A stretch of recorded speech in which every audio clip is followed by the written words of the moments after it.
À une époque où l'économie était florissante, où les villes prospéraient, où les rituels du temple étaient exécutés avec minutie, et où le peuple d'Israël se berçait de l'illusion qu'il jouissait de la faveur divine, une voix retentit au milieu du calme apparent, non pas celle d'une nation ennemie ni d'une force de la nature, mais celle de Yahvé lui-même, rugissant tel un lion depuis Sion.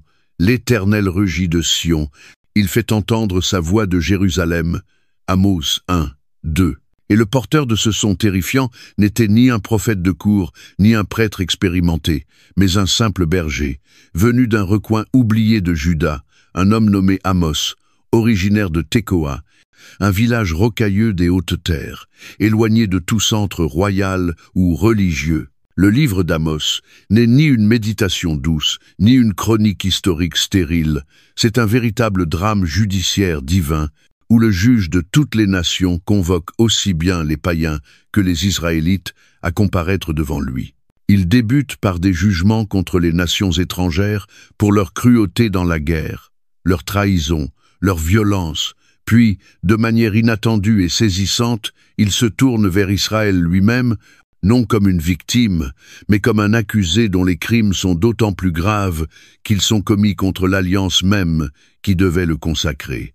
Ce qui distingue Amos des autres livres prophétiques, c'est le contraste saisissant entre l'humble origine du prophète et l'ampleur de son message. Tandis qu'il monte vers le nord, dans le royaume d'Israël, et proclame avec audace le jugement divin à Béthel, centre religieux étroitement lié au pouvoir royal, il défie à la fois l'autorité politique et la complaisance spirituelle. Il transmet une déclaration bouleversante de la part de Dieu. Je vous ai choisi, vous seuls, parmi toutes les familles de la terre. C'est pourquoi je vous châtierai pour toutes vos iniquités. Amos 3, 2. En ces paroles se cache un profond paradoxe. L'élection par Dieu n'est pas une immunité face au jugement, mais au contraire la raison même de ce jugement lorsque les élus trahissent la justice. À mesure que le livre se déploie, nous plongeons dans des couches toujours plus sombres de corruption et d'injustice. Les pauvres sont piétinés et vendus pour de l'argent ou une paire de sandales. Pères et fils souillent la même femme en moquant la sainteté de Dieu.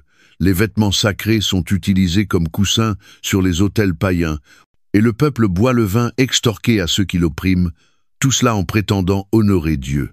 L'Éternel leur rappelle sa fidélité passée, comment il les a libérés d'Égypte, chassé leurs ennemis, suscité des prophètes et des naziréens au milieu d'eux, pour ne récolter en retour que rejet, silence et rébellion spirituelle. Et dans un tournant prophétique glaçant, Amos annonce une famine à venir, non pas de pain ou d'eau, mais une famine d'entendre la parole de l'Éternel. Amos 8, 11, où les hommes erreront à travers le pays, assoiffés de vérité divine, mais ne trouveront que le silence. Et pourtant, le livre d'Amos n'est pas dépourvu d'espérance. Au milieu des cendres du jugement, dans les dernières lignes du dernier chapitre, surgit une lueur de restauration. En ce jour-là, je relèverai la tente de David qui est tombée. Amos 9. Shei. Cette promesse esquisse un avenir où les ruines seront rebâties. La justice coulera comme un fleuve, les vignes refleuriront, et le peuple de Dieu sera restauré sur sa terre, sans jamais plus en être déraciné. Ainsi, le livre d'Amos n'est pas simplement un message ancien adressé à un royaume oublié. Il est un miroir tendu à toute société, qui remplace la justice par le rituel, qui chante des cantiques de louange, tout en étouffant les cris des opprimés, et qui confond prospérité matérielle et approbation divine. Son message résonne à travers les siècles, nous avertissant que le culte sans justice n'est qu'hypocrisie, et nous rappelant qu'être connu de Dieu est une responsabilité sacrée, non un laissez-passer vers l'impunité. Et la question qu'il laisse suspendue dans l'air, poignante, obsédante, est celle-ci. Lorsque viendra le jour de l'Éternel, sera-t-il lumière pour toi ou ténèbres? Avant de commencer, nous vous invitons à cliquer sur « J'aime » et à vous abonner à la chaîne. Ce voyage, c'est celui de la parole de Dieu racontée avec le cœur et la foi. Chaque geste de soutien, aussi simple soit-il, nous encourage profondément et permet à la parole du Seigneur de toucher d'autres cœurs en quête de vérité et d'espérance. Maintenant, embarquons ensemble dans l'histoire spéciale du jour, là où les pages de la Bible prennent vie, avec profondeur et lumière. Pour saisir pleinement l'intensité et l'urgence qui traversent les paroles d'Amos, il faut remonter près de 800 ans en arrière, à une époque où les royaumes d'Israël et de Juda connaissaient une période rare de paix et de prospérité. Une ère qui, en surface, portait les signes d'une bénédiction, mais qui, en profondeur, dissimulait une pourriture insidieuse, gangrénant l'âme même de la nation. Amos prophétisa sous le règne de Jéroboam II dans le nord, vers 786-746 av. G. C. et d'Ozias, Azaria, dans le sud, vers 792-740 av. J.C. une période durant laquelle les deux royaumes connurent une expansion territoriale, une croissance économique et une puissance militaire inégalée depuis les jours de Salomon. Les frontières d'Israël s'étendaient au loin, ses routes commerciales étaient animées, ses villes florissantes, et ses élites se prélassaient dans des maisons ornées d'ivoire, buvant du vin dans des coupes opulentes, chantant comme si le ciel était descendu sur terre. Mais le calme avant la tempête est toujours trompeur. Le peuple interprétait sa prospérité comme la preuve de la faveur divine, tout en foulant aux pieds la loi, en piétinant la justice, et en réduisant au silence ceux qui osaient proclamer la vérité. En réalité, la richesse d'Israël s'était construite sur le dos des pauvres, opprimés, manipulés et vendus pour le prix dérisoire d'une paire de sandales. Amos 2, Sik. Les structures même censées maintenir l'ordre social étaient devenues des outils d'abus. Les tribunaux étaient corrompus, les temples profanés par le syncrétisme, et le sacerdoce ne reflétait plus en rien la sainteté du Dieu qu'il prétendait servir. Pire encore, le nom de Yahvé était invoqué non dans une adoration respectueuse, mais comme un bouclier pour justifier l'injustice, une bannière sous laquelle la violence était sanctifiée et l'inégalité légitimée. C'est dans ce contexte instable, qui semblait sûr aux yeux des complaisants, mais qui, en vérité, tremblait au bord du gouffre, qu'Amos surgit non pas comme un agitateur politique ou un théologien érudit, mais comme un messager de la justice divine. Il était un étranger à tous égards, un simple berger, cueilleur de sycomores. Amos 7, 14. Sans lignée ni pédigré sacerdotal, et pourtant c'est lui que Dieu choisit pour transpercer les illusions du pouvoir et réveiller un peuple endormi par l'opulence et la religiosité. Sa voix fit éclater l'illusion de sécurité, proclamant que ce que le peuple percevait comme un âge d'or était, aux yeux de Dieu, un âge de jugement imminent. C'était également une époque où les dangers mondiaux commençaient à monter, car l'Empire assyrien, bien que momentanément silencieux, recommençait à s'agiter et deviendrait bientôt l'instrument du jugement de Dieu. Une génération à peine après la prophétie d'Amos, le royaume du Nord tomberait. Samarie assiégée et détruite en 722 av. J.C., son peuple déporté, ses autels brisés, ses chants de louanges réduits au silence. Avec le recul, les paroles d'Amos n'étaient ni une exagération poétique, ni une hystérie religieuse. Elles étaient des avertissements divins, urgents et réels, que l'on a ignorés à un coup terrible. Et pourtant, même au cœur de ces proclamations foudroyantes, Amos ne fut jamais un prophète du désespoir total. Il avertissait justement parce que le jugement n'était pas inévitable, à moins que le peuple ne refuse de revenir. À maintes reprises, le Seigneur parle par sa bouche avec le cœur brisé.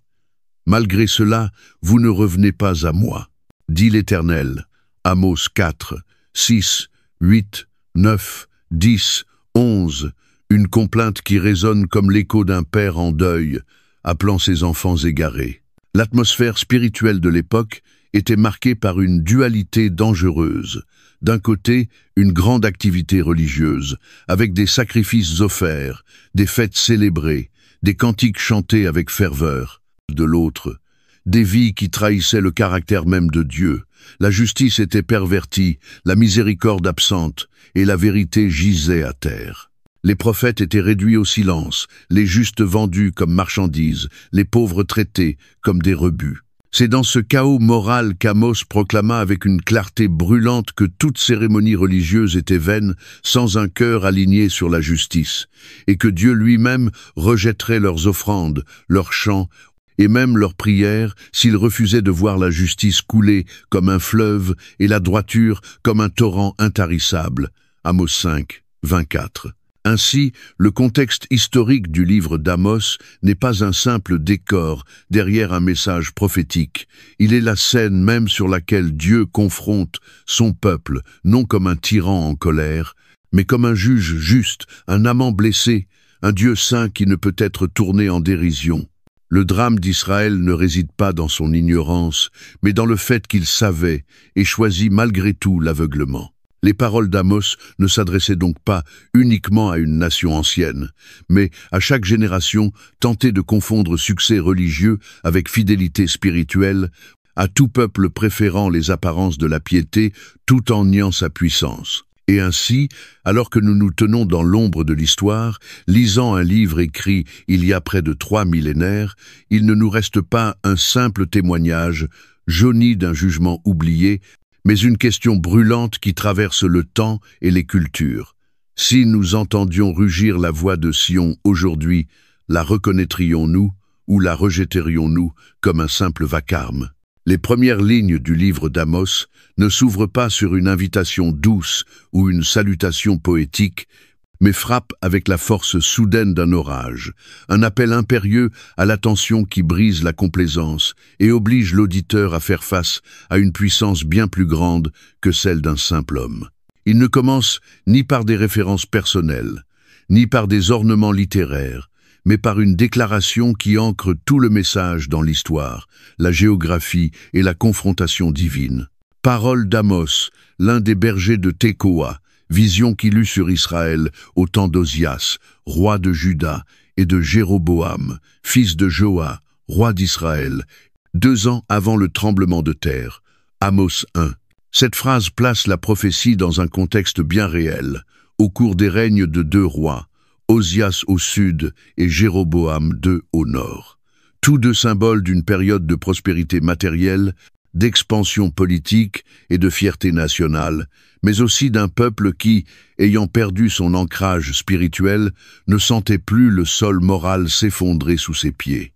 La mention de 2 ans avant le tremblement de terre n'est pas qu'un repère chronologique, c'est un présage discret mais chargé de sens, un avertissement que ce qui semble stable aux yeux des hommes est peut être déjà en train de se fissurer sous le poids d'un jugement invisible. Dans le monde antique, les séismes étaient souvent perçus comme des manifestations de la colère divine, et ici, Amos s'en sert pour préparer son auditoire à un message qui va les ébranler jusqu'au plus profond d'eux-mêmes, car il ne vient pas d'un homme, mais du Seigneur en personne.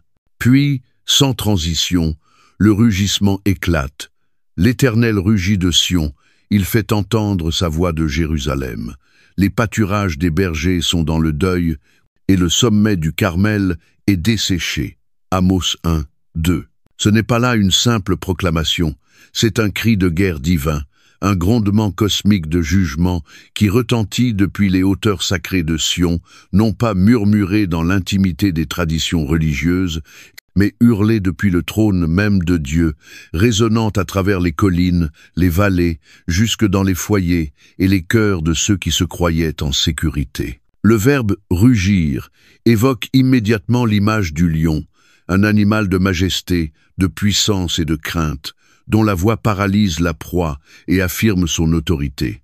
Dans la littérature prophétique, le rugissement du lion symbolise souvent l'autorité inéluctable et la proximité terrifiante du jugement divin, voire aussi Osée 11, 10 et Joël 3, 6.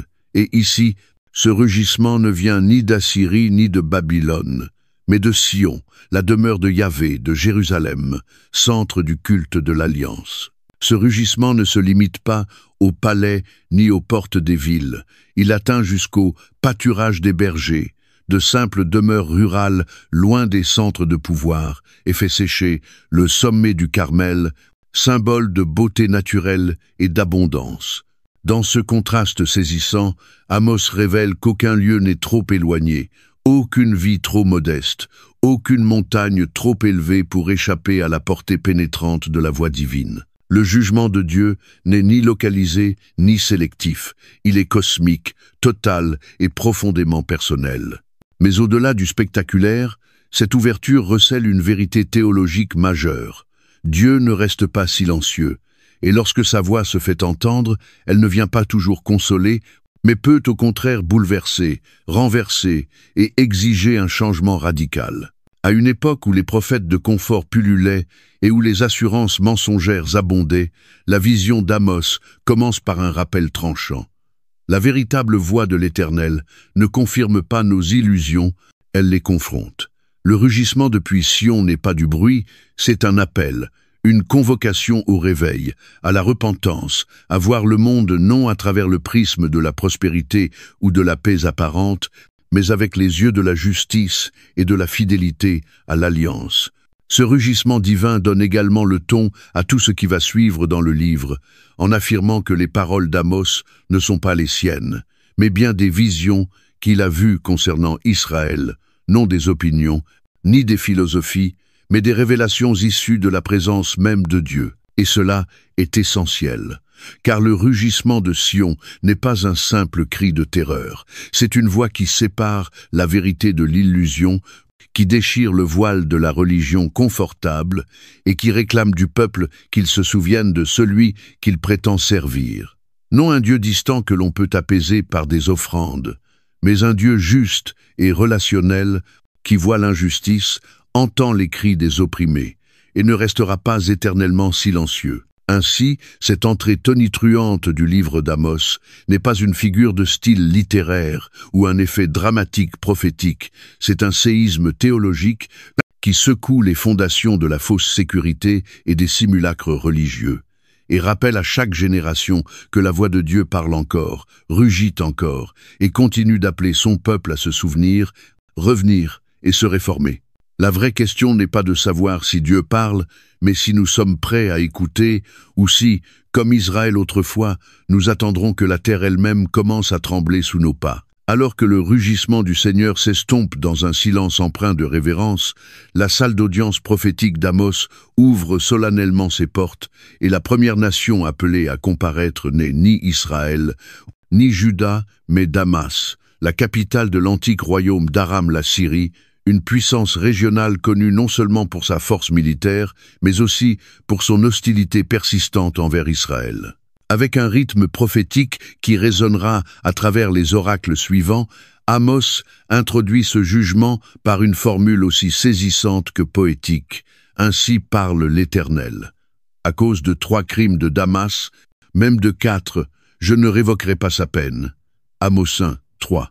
Cette tournure littéraire ne cherche pas à comptabiliser littéralement les fautes, mais à souligner que les transgressions de Damas ont atteint un point de non-retour, une plénitude d'iniquité qui ne peut plus être ignorée, une mesure qui, une fois débordée, appelle une réponse divine inévitable.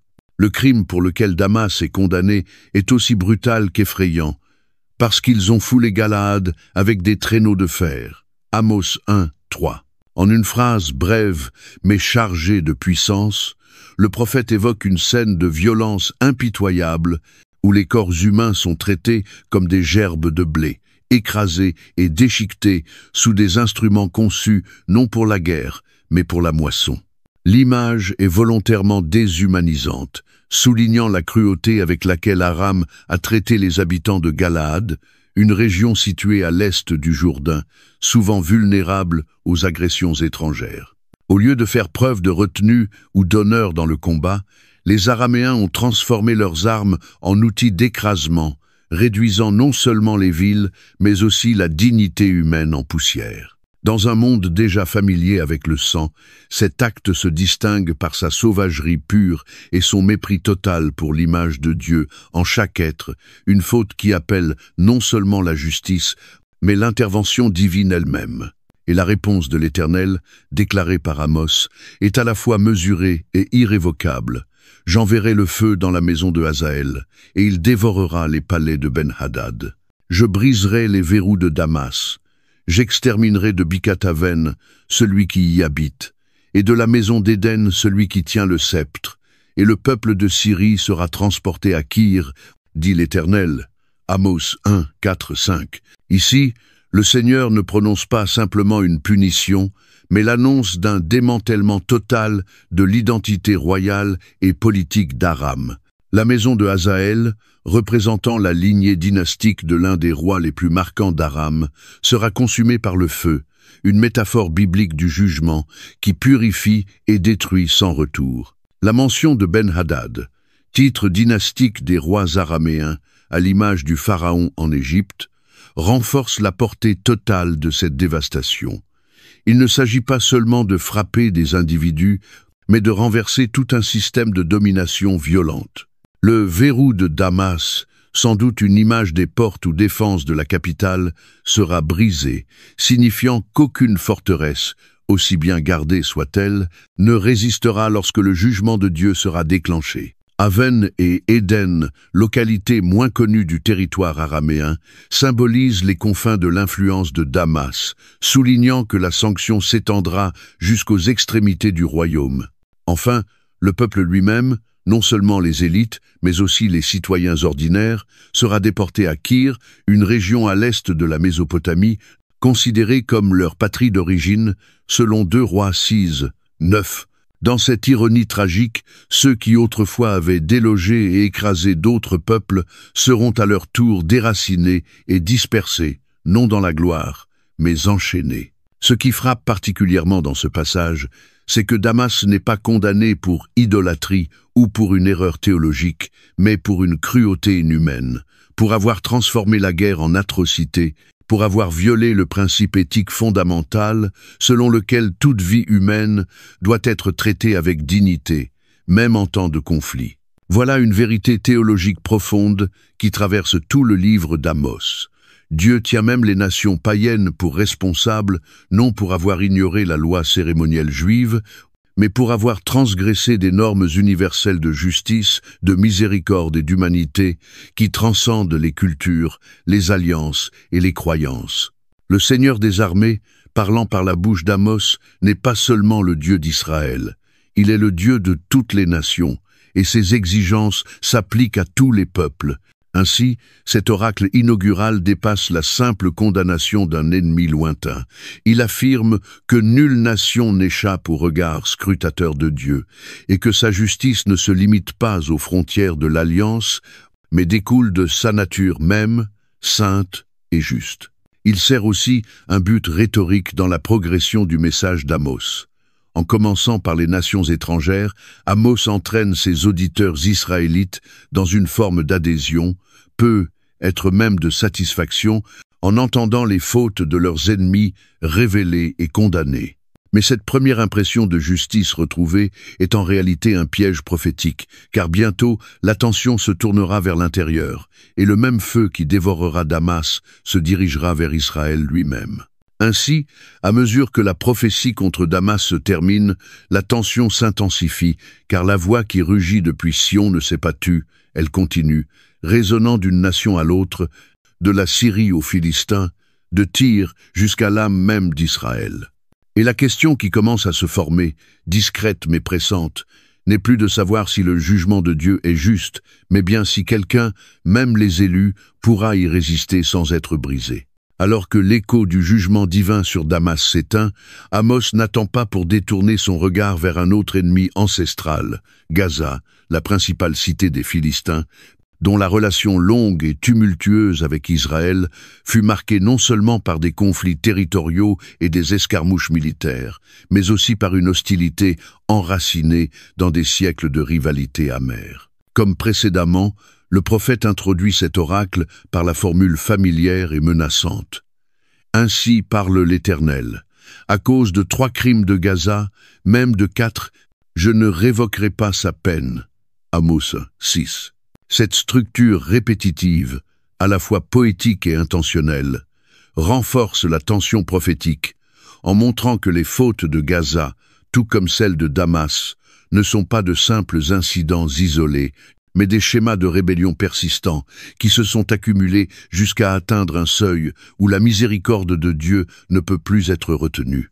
L'accusation portée contre Gaza est aussi claire que sévère, parce qu'ils ont déporté une population entière pour la livrer à Édom. Amos 1, 6.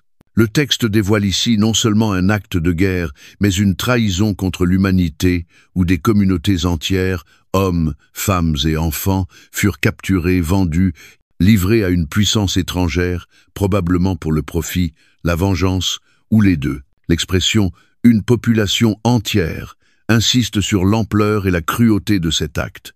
Il ne s'agissait pas d'une opération militaire ciblée, mais d'un effacement systématique d'un peuple, une atrocité qui méprise toute forme de décence, d'alliance, de compassion. Le fait que ces captifs aient été livrés à Édom, une nation sœur d'Israël, issue d'Ésaü, ne fait qu'amplifier l'horreur morale de ce geste en y ajoutant une dimension de trahison fraternelle, un thème qui réapparaîtra souvent dans la prophétie.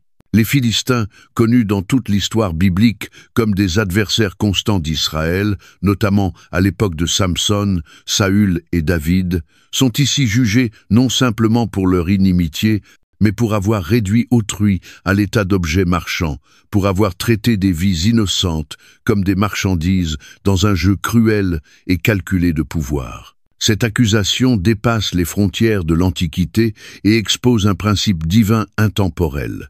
Que toute vie humaine, quelle que soit sa nation ou son appartenance, a une valeur sacrée aux yeux de Dieu et que la marchandisation des êtres, qu'elles prennent la forme de l'esclavage, de l'oppression ou de l'exploitation systémique, est une abomination devant lui. En réponse, l'Éternel prononce un verdict à la fois ciblé et implacable. J'enverrai le feu sur la muraille de Gaza, et il en dévorera les palais. Je retrancherai d'Asdod ceux qui y habitent, d'Ascalon celui qui tient le sceptre. Je tournerai ma main contre Écron, et le reste des Philistins périra, dit le Seigneur, l'Éternel. Amos 1, 7, 8. Le jugement commence à Gaza, l'épicentre du crime, où le feu, souvent symbole de la colère divine et de purification, consumera les palais, lieu de fierté et de pouvoir. Mais la sentence ne s'arrête pas là. Elle s'étend à Asdod, Ascalon et Écron, grandes cités philistines qui, avec Gaza et Gath, alors absentes, formaient la pentapole des Philistins. La mention de « celui qui tient le sceptre » cible non seulement les villes, mais aussi leurs dirigeants, soulignant que l'autorité politique porte une responsabilité particulière devant Dieu, surtout lorsqu'elle est utilisée pour perpétuer l'injustice. La formule « je tournerai ma main contre Écron » est particulièrement puissante, car la « main de Dieu » dans la littérature prophétique symbolise une action directe, personnelle, irrésistible. La déclaration finale, selon laquelle le reste des Philistins périra, ne laisse place à aucune ambiguïté. Il ne s'agit pas simplement d'une défaite militaire, mais d'une quasi-éradication, un jugement total sur une nation entière, à la mesure de son mépris pour la vie humaine. Et pourtant, dans le contexte plus large d'Amos, comme dans toute la littérature prophétique, ces paroles ne sont pas de simples condamnations nationalistes visant à exalter Israël ou venger ses blessures. Elles fonctionnent aussi comme un miroir et un avertissement. Car si les Israélites pouvaient approuver ces jugements portés sur leurs ennemis traditionnels, ils allaient bientôt découvrir que la même justice s'appliquait à eux, non en fonction de leur puissance ou de leur appartenance à l'Alliance, mais selon le caractère juste et saint de Dieu, qui évalue les nations à l'aune de la compassion, de la vérité et de la justice. Ainsi, l'oracle contre Gaza et les villes philistines demeure à la fois une accusation historique et un avertissement universel, un rappel que Dieu voit ce que les hommes voudraient cacher, qu'il entend les cris que l'on tait et qu'il se souvient de ceux que l'on oublie. Sa justice peut paraître lente, mais elle ne dort jamais. L'exploitation des vulnérables, la trahison des frères et le profit bâti sur la souffrance peuvent échapper aux tribunaux humains, mais jamais au trône céleste. Et alors qu'Amos s'apprête à diriger sa parole vers Tyr, Édom, et enfin Israël lui-même, le motif prophétique devient limpide. Aucune nation, aucune cité, Aucun roi n'échappe à la voix qui rugit depuis Sion. La question qui s'installe dans le cœur de l'auditeur n'est plus seulement « qu'ont-ils fait ?» mais, plus douloureusement encore, de quoi sommes-nous coupables et combien de temps Dieu gardera-t-il encore le silence? Alors que la marée prophétique poursuit son avancée implacable à travers les nations entourant Israël, balayant d'abord Damas, puis engloutissant les forteresses côtières des Philistins, Amos tourne désormais son regard vers Tyr, cité célèbre non seulement pour ses hautes murailles et sa puissance maritime, mais aussi pour son rôle central dans le commerce régional et la diplomatie. Connue dans tout le Proche-Orient ancien comme la perle de la Phénicie, Tyr n'était pas qu'une ville. Elle était le symbole de la prospérité, un carrefour d'échanges, un foyer de raffinement culturel. Et pourtant, derrière cet éclat se cachait une trahison profonde, une blessure infligée aux attentes même de Dieu, au point que sa voix se fait de nouveau entendre avec autorité. Ainsi parle l'Éternel. À cause de 3 crimes de Tyr, même de 4, je ne révoquerai pas sa peine, parce qu'ils ont livré une population entière à Édom, et qu'ils n'ont pas gardé l'alliance fraternelle. Amos 1. Joe. Ce qui rend cette accusation particulièrement frappante, ce n'est pas seulement le péché lui-même, qui fait écho au crime de Gaza dans la traite de populations entières, mais le poids supplémentaire d'une relation brisée. Le Seigneur reproche à Tyr non seulement d'avoir réduit en esclavage des captifs en les livrant à Édom, mais d'avoir oublié une alliance fraternelle, une expression qui dépasse le simple cadre d'un traité pour entrer dans celui de la responsabilité morale, de la loyauté historique et de la confiance humaine. Certains commentateurs voient ici une référence à l'alliance entre Tyr et Israël à l'époque de Salomon et du roi Hiram, qui coopérèrent à la construction du temple, voire un roi 5. D'autres y discernent une attente plus large de conduite fraternelle entre peuples voisins. Quoi qu'il en soit, la leçon théologique demeure limpide. Dieu ne considère pas l'alliance comme un simple accord politique, mais comme une confiance sacrée, et lorsque cette confiance est trahie pour du profit, cela devient une offense non seulement contre l'homme, mais contre le ciel. La faute de Tyr est donc double. Elle a perpétué la souffrance humaine en vendant des communautés vulnérables à l'esclavage. Et elle a trahi une relation marquée par une reconnaissance mutuelle et une histoire partagée. Ce péché est particulièrement grave aux yeux de Dieu, car il ne révèle pas seulement l'avidité, mais une indifférence glaciale face à la responsabilité relationnelle. Vendre un étranger est cruel, vendre un frère est impardonnable, et ce faisant, Tyr dévoile la face obscure de sa prospérité célébrée. Une richesse bâtie non seulement sur le commerce et la navigation, mais sur la marchandisation des âmes. En réponse, le jugement de l'Éternel est aussi rapide que radical. J'enverrai le feu sur la muraille de Tyr, et il en dévorera les palais. Amos 1, 10. Une fois encore, le feu divin est l'instrument choisi pour exécuter la sentence, une force consumante qui ne distingue ni les défenses extérieures ni les sanctuaires intérieurs du pouvoir. La muraille de Tyr, sans doute célèbre pour son apparente invulnérabilité et symbolique de sa sécurité, ne résistera pas à la justice de Dieu. Et les palais, sièges de l'élite, décorés du fruit d'un commerce injuste, tomberont non à cause de l'instabilité économique ou de l'invasion d'un ennemi, mais parce que Dieu lui-même a décrété leur chute. Cette prophétie se dresse comme un avertissement solennel. Aucune forteresse n'est trop solide, aucun héritage trop ancien, aucune cité trop raffinée pour échapper au jugement de celui qui ne mesure pas la grandeur à l'échelle des richesses, mais au poids des actes. La chute de Tyr n'est pas simplement un épisode géopolitique de l'histoire ancienne. C'est une déclaration divine que toute prospérité achetée au prix de la trahison et tout succès fondé sur l'injustice sera tôt ou tard mis à nu par le feu d'un Dieu saint. Et dans le développement plus large des oracles d'Amos, ce jugement sur Tyr représente à la fois une continuité et une intensification subtile. Là où Damas et Gaza furent condamnés pour leur violence et leur inhumanité, Tyr laisse non seulement pour des actes similaires, mais pour avoir violé la fidélité d'une alliance. La critique prophétique s'approfondit. des actes extérieurs de cruauté, on passe à la corruption intérieure, à la compromission morale, à l'oubli de la loyauté. À chaque nouvel oracle, le cercle du jugement se resserre, le ton devient plus personnel, préparant l'auditoire, en particulier Israël, à la terrible prise de conscience que les mêmes critères qu'ils acclament chez les autres s'appliqueront bientôt à eux. Ainsi, lorsque les flammes du jugement sont prophétisées contre les murs brillants de Tyr, le message devient limpide. Dieu n'oublie pas les promesses brisées et il ne détourne pas le regard de l'injustice commise au nom de l'intérêt national ou du gain personnel. Le registre divin n'est ni dupe de l'opulence, ni séduit par la diplomatie, et au bout du compte, toute cité qui échange la justice contre les richesses sera un jour consumée par le feu qu'elle croyait pouvoir dompter. Alors que le tonnerre prophétique poursuit son grondement, ayant déjà fait trembler les hauts murs de Tyr et dévoilé la trahison des alliances rompues, la voix d'Amos ne faiblit pas.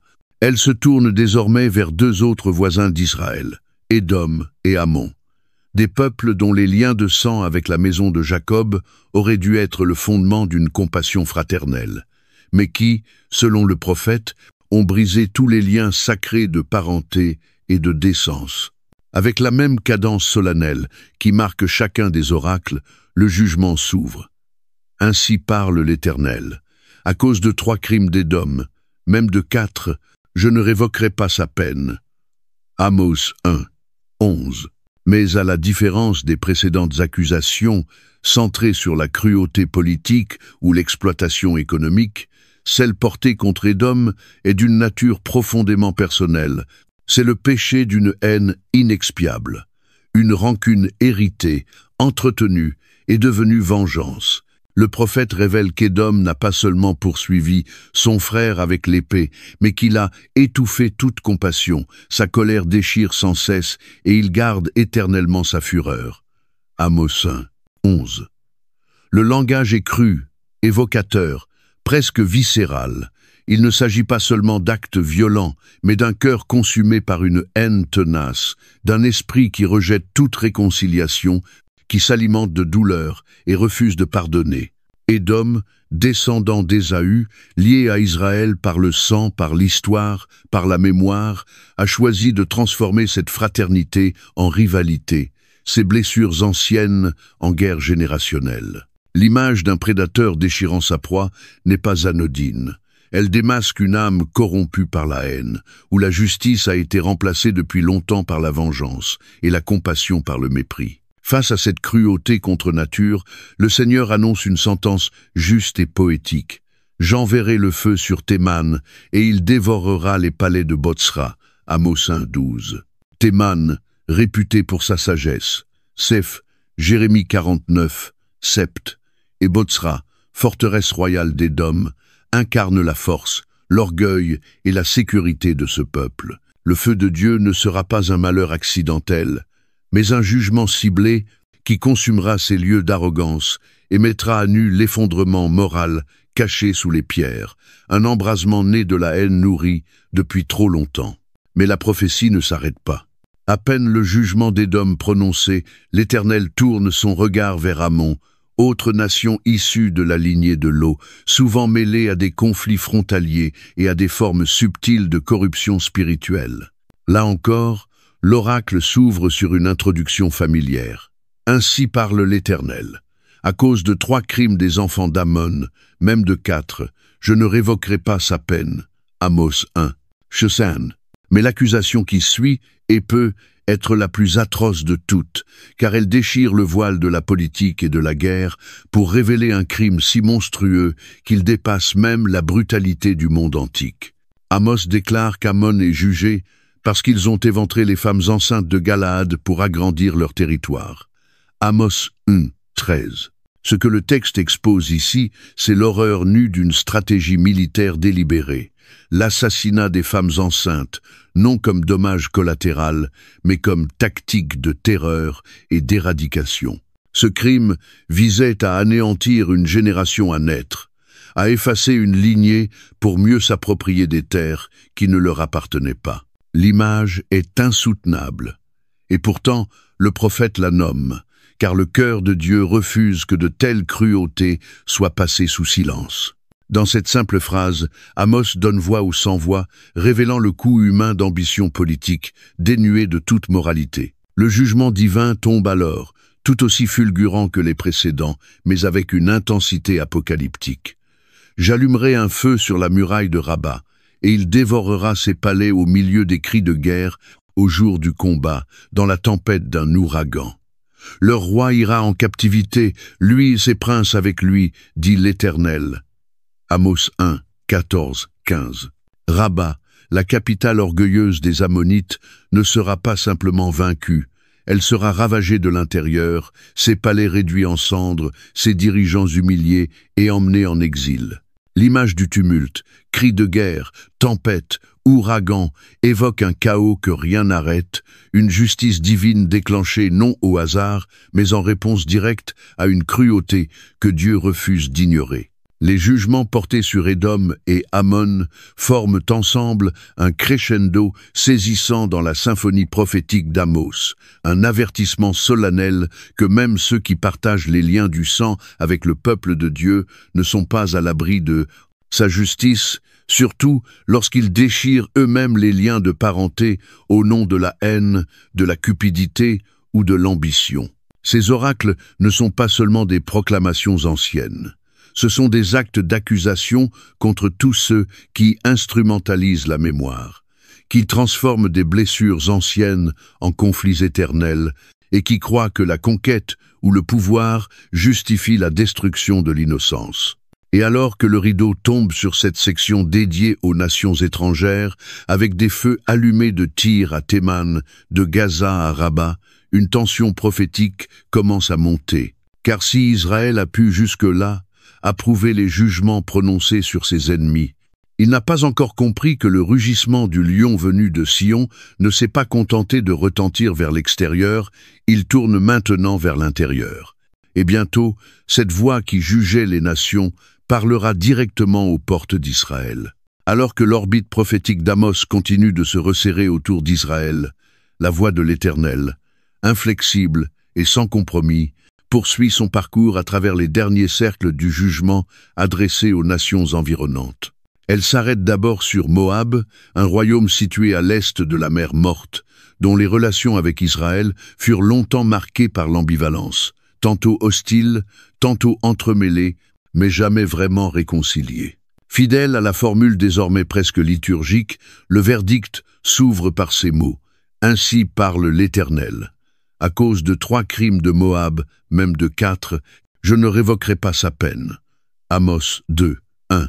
Préparant l'auditeur non seulement à l'énumération du péché, mais à la certitude du châtiment, car la patience divine, longuement étendue, atteint maintenant la frontière de la justice. Cependant, ce que Dieu reproche ici à Moab n'est ni une conquête militaire, ni une trahison économique, ni même une oppression systémique comme pour d'autres peuples.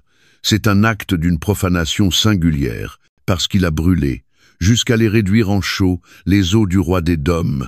Amos 2, 1.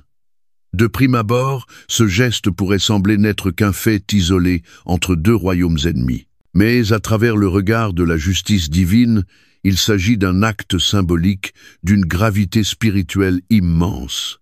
Dans les cultures du Proche-Orient ancien, les rites funéraires possédaient une valeur sacrée. Ils honoraient les morts, reconnaissaient la dignité de l'âme humaine et traçaient une limite entre le temps et l'éternité. Profaner un corps, surtout celui d'un roi, et le réduire en chaux avec préméditation, c'était non seulement effacer l'identité d'un homme, mais mépriser le caractère sacré de la vie établie par le Créateur lui-même. Le crime de Moab ne relève donc pas seulement du politique ou du personnel.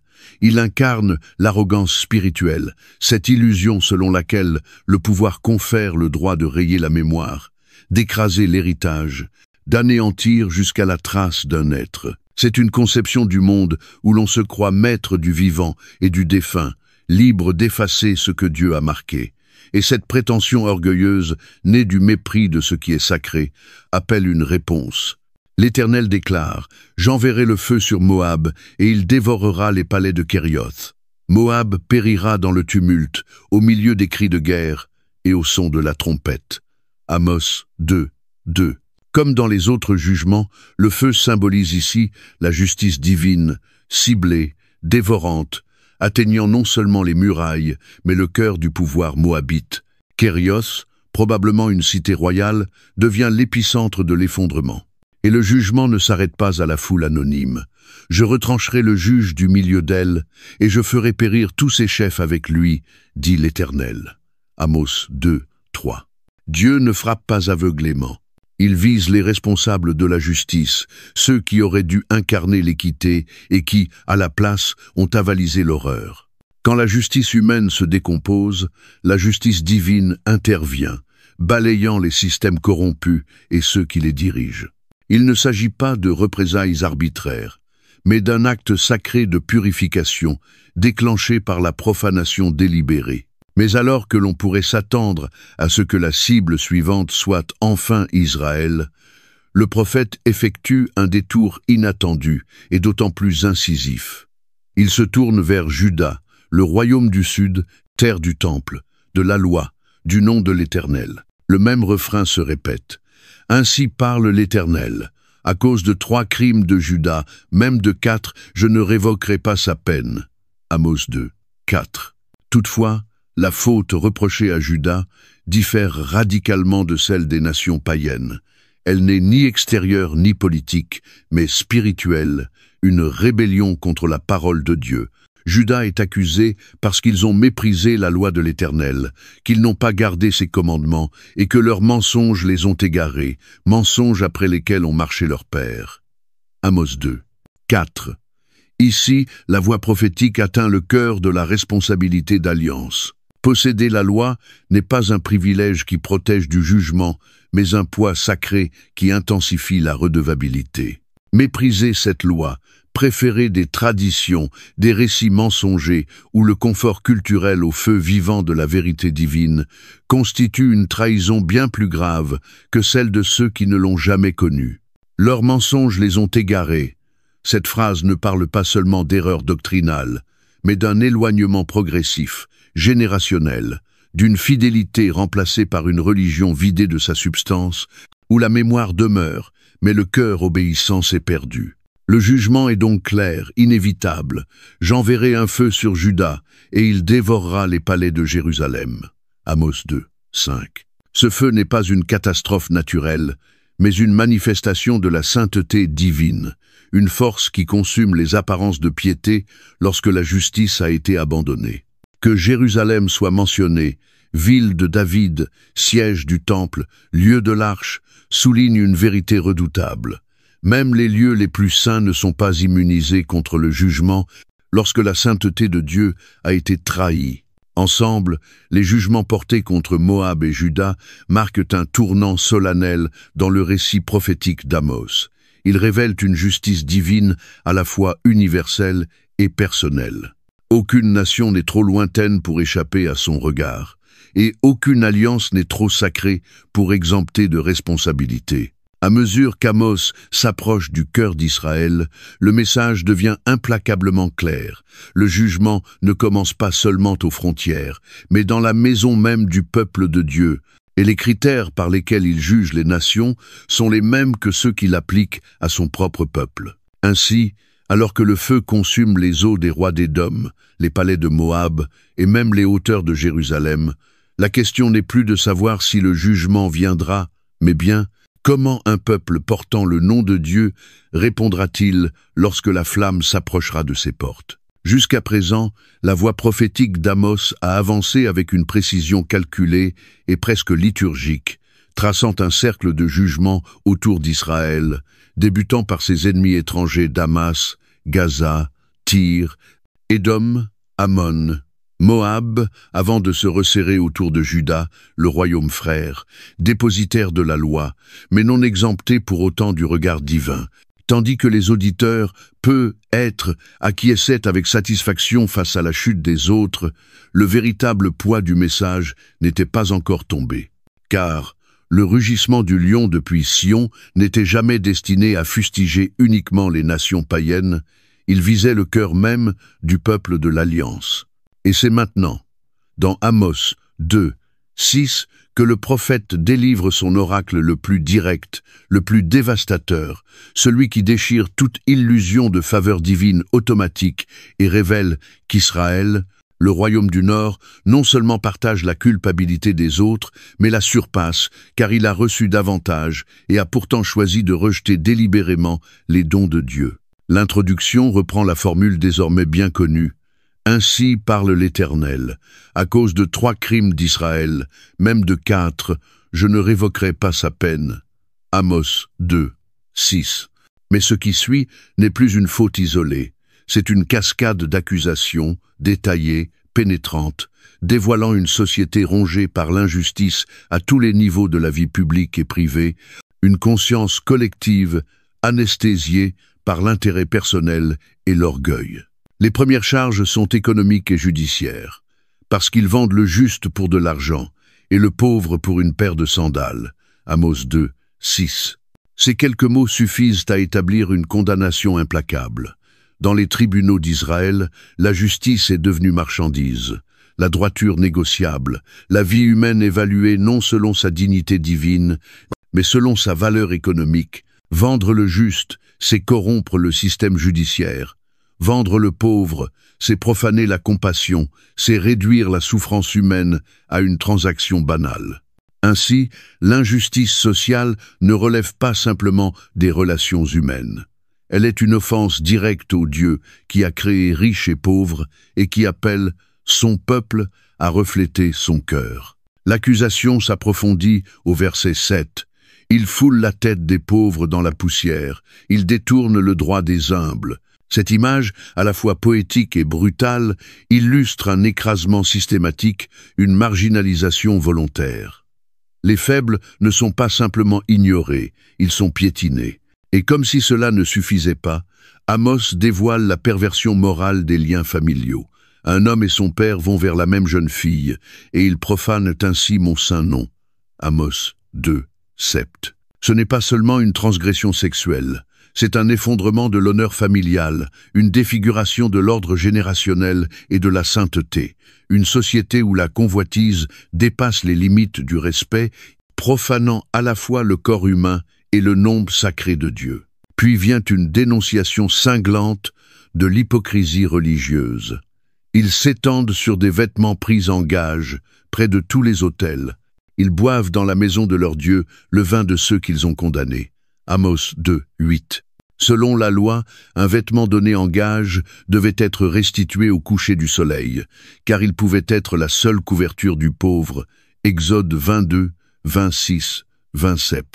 Or ici, non seulement les riches gardent ces vêtements, mais ils s'en font des coussins de luxe sur lesquels ils festoient, allongés auprès des autels, profanant à la fois la loi, la compassion et le culte. Le vin qu'ils boivent est financé par des amendes injustes, un culte vide, un théâtre sacré masquant l'exploitation.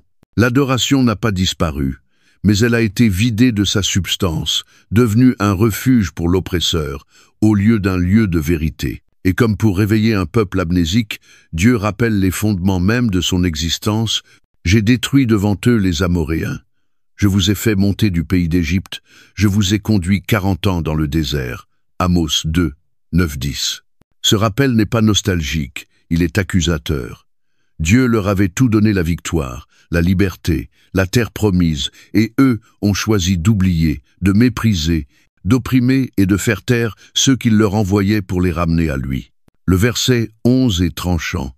« J'ai suscité des prophètes parmi vos fils et des Nazaréens parmi vos jeunes gens, mais vous avez fait boire du vin aux Nazaréens, et vous avez dit aux prophètes, ne prophétisez pas. » Amos 2, 11, 12. Israël est coupable non seulement d'avoir rejeté la parole de Dieu, mais d'avoir perverti ses instruments. Les Nazaréens, voués à la consécration et à la pureté, sont détournés. Les prophètes sont réduits au silence. Ce peuple qui entendait autrefois la voix divine choisit désormais la surdité, non par ignorance, mais par révolte. Le résultat n'est pas seulement un déclin moral, mais un effondrement inévitable. Dans les versets 13 à 16, Amos décrit ce renversement avec une intensité redoutable. Voici, je suis écrasé sous vous comme un chariot chargé de gerbes. Amos 2, 13. L'image est bouleversante. Le poids du péché d'Israël accable le cœur même de Dieu. Ce n'est pas une faiblesse divine, mais une douleur, une lassitude sacrée devant l'autodestruction de son peuple. Alors Dieu dépouille Israël de tout ce en quoi il mettait sa confiance. Le fugitif ne pourra échapper, le fort ne pourra user de sa force, le vaillant ne sauvera pas sa vie. Amos 2. 14, 15. Le soldat, l'archer, le cavalier, tous tomberont. Et la sentence finale est sans appel. Le plus brave entre les vaillants fuira nu ce jour-là, dit l'Éternel. Amos 2, 6. Ce n'est pas seulement une défaite militaire, c'est l'humiliation, l'exposition, l'abandon divin. Toute force humaine s'effondre quand Dieu retire sa main. Dans cet oracle, plus que dans tous les précédents, Amos dévoile le cœur même de la justice divine. Dieu tient son peuple à la plus haute des normes, non par dureté, mais par sainteté, car porter son nom n'est pas un privilège décoratif, mais une responsabilité à vivre dans la vérité. La chute d'Israël ne vient pas de l'ignorance, mais d'une rébellion volontaire, répétée, déguisée sous les rituels religieux, sanctifiée par la forme, mais vide de cœur. Et ainsi, le jugement atteint son sommet. Les nations sont tombées, mais Israël se tient maintenant en jugement. La question n'est plus « les autres seront-ils jugés ?» mais « le peuple qui devait être lumière pour les nations est-il devenu un avertissement vivant ?» Et si Israël, avec ses prophètes, ses alliances, sa délivrance, son temple peut tomber, alors qui pourra tenir debout? Après les accusations lourdes et implacables qui culminent dans la mise à nu de l'effondrement moral d'Israël, Amos ne se retire pas dans le silence, ni ne passe immédiatement à de nouvelles condamnations. Il nous introduit, au contraire, dans un espace plus intime et plus déstabilisant encore, un dialogue sacré, un raisonnement divin, dans lequel le Dieu qui juge dévoile non seulement ce qu'il va faire, mais pourquoi il doit le faire. Et c'est dans cette explication que se révèle tout le poids de la responsabilité d'alliance, car la question n'est pas seulement ce qu'Israël a fait, mais ce qu'Israël est aux yeux de Dieu non pas une nation parmi d'autres, mais un peuple élu, connu intimement, et par conséquent tenu à une exigence particulière. Le chapitre s'ouvre non sur une parole de colère, mais sur un appel solennel. Écoutez cette parole que l'Éternel prononce contre vous, enfants d'Israël, contre toute la famille que j'ai fait monter du pays d'Égypte. Amos 3, 1. En évoquant la famille tout entière, l'Éternel ravive la mémoire collective d'Israël, un peuple uni, délivré miraculeusement de l'esclavage, non par mérite, mais par miséricorde divine. Ce rappel n'est pas sentimental, il est covenantal. Il fonde la déclaration bouleversante qui suit « Je vous ai choisi, vous seuls, parmi toutes les familles de la terre. C'est pourquoi je vous châtierai pour toutes vos iniquités. » Amos 3, 2. Nous sommes ici face à un paradoxe théologique profond. L'élection divine n'est pas une immunité contre le jugement, mais la raison même de ce jugement. Le mot « connu » ne désigne pas ici une simple reconnaissance. Il implique une intimité relationnelle, le même verbe utilisé dans Genèse 4, lorsque Adam connut Ève. C'est une connaissance de l'ordre de l'alliance, de l'engagement personnel. Dieu dit, en substance, « Parmi tous les peuples, j'ai établi un lien avec vous, et parce que ce lien inclut l'amour et la loi, je ne peux ignorer votre trahison. » Être choisi ne signifie pas être protégé de la discipline, cela signifie être tenu aux exigences de celui qui nous connaît. Pour faire comprendre cette logique, Amos enchaîne une série de questions rhétoriques, V3is. Deux hommes marchent-ils ensemble sans s'être mis d'accord? Le lion rugit-il dans la forêt sans avoir une proie? Sonne-t-on de la trompette dans une ville sans que le peuple tremble? Arrive-t-il un malheur dans une ville sans que l'Éternel en soit l'auteur? Chaque question construit un raisonnement par l'évidence. Tout effet a une cause, chaque cri a une source, chaque catastrophe un fondement. Si la ruine approche, elle n'est ni hasard, ni accident politique. Elle est le fruit d'un choix moral, et elle porte la signature du Dieu juste. Et c'est ici que surgit une déclaration à la fois redoutable et réconfortante. Car le Seigneur, l'Éternel, ne fait rien sans avoir révélé son secret à ses serviteurs les prophètes.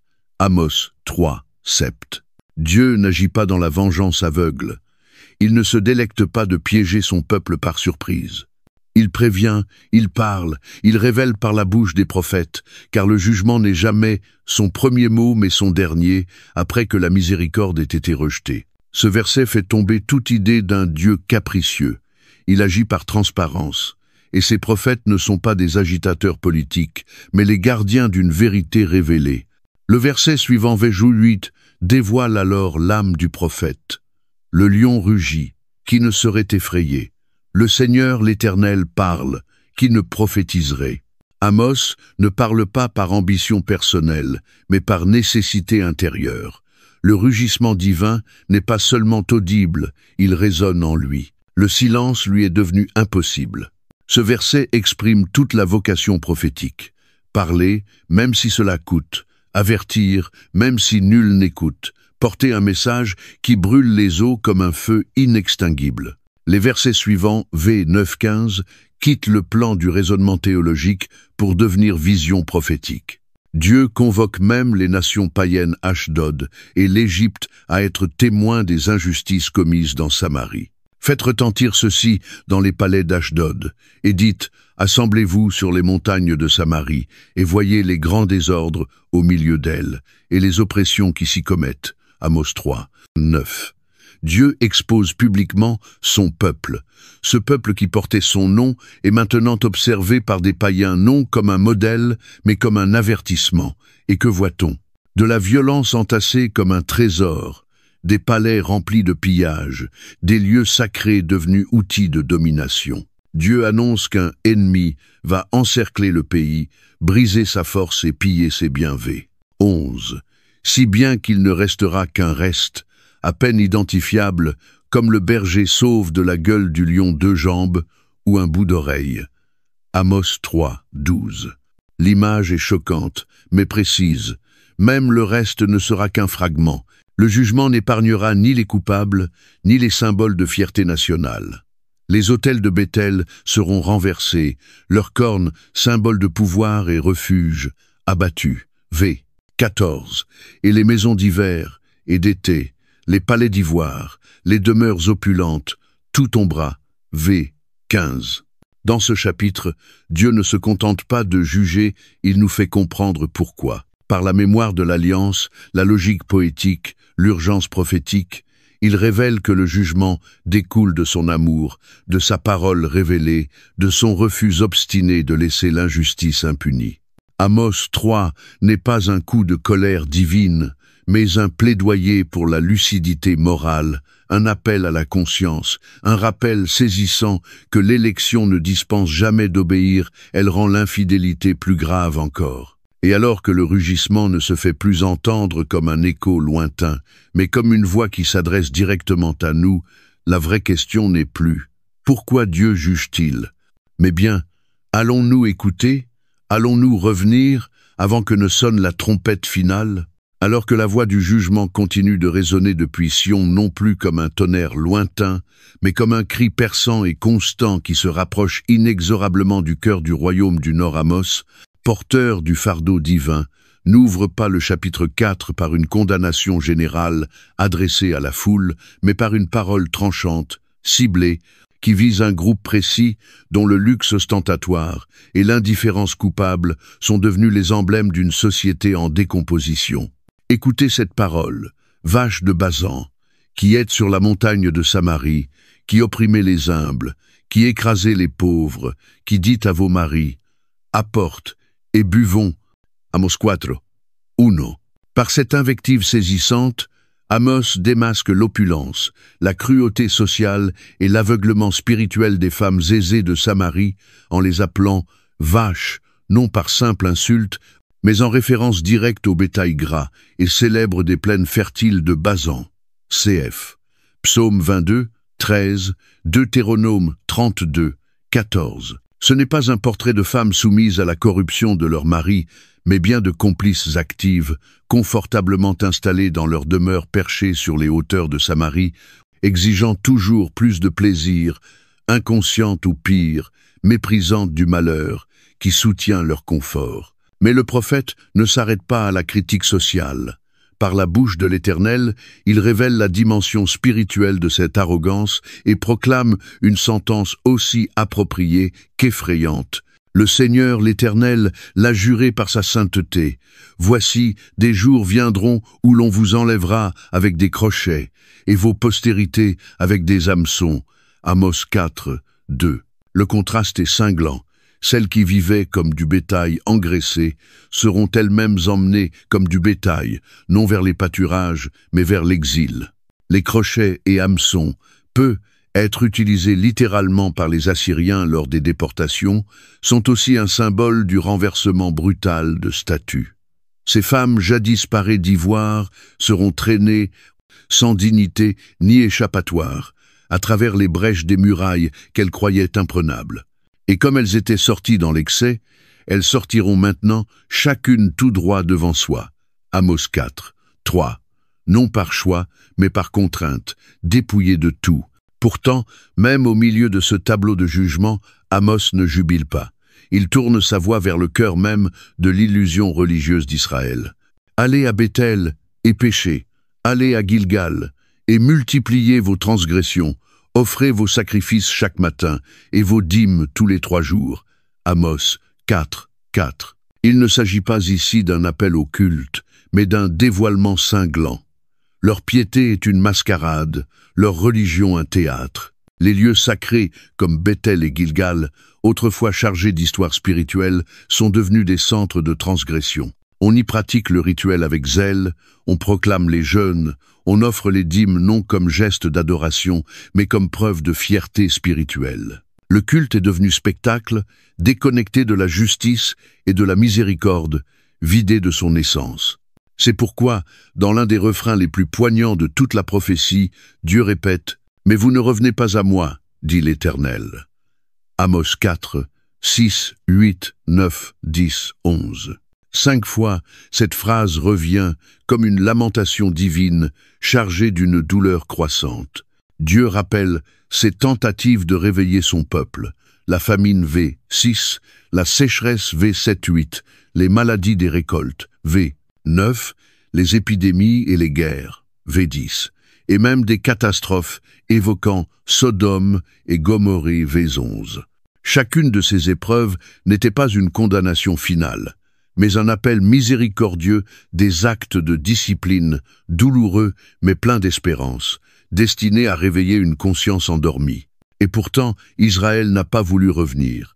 Ce refrain douloureux traduit un Dieu non pas lointain ou indifférent, mais proche, brisé, blessé par le rejet de ceux qu'il aime. Et c'est alors qu'un des versets les plus terrifiants du livre surgit. « C'est pourquoi je te traiterai ainsi, Israël. Et parce que je te traiterai ainsi, prépare-toi à la rencontre de ton Dieu, ô Israël. » Amos 4, 12. Ce n'est pas un appel à la fête, ni une invitation à la prière, mais l'annonce d'une confrontation inévitable. Prépare-toi à rencontrer ton Dieu, non pas dans l'intimité du temple, mais dans le tribunal de sa justice. Ce Dieu qui s'avance n'est plus celui que l'on invoque à sa convenance. Il vient comme juge, et nul ne peut l'arrêter. Et pour que nul n'en doute, Amos conclut par une déclaration fulgurante.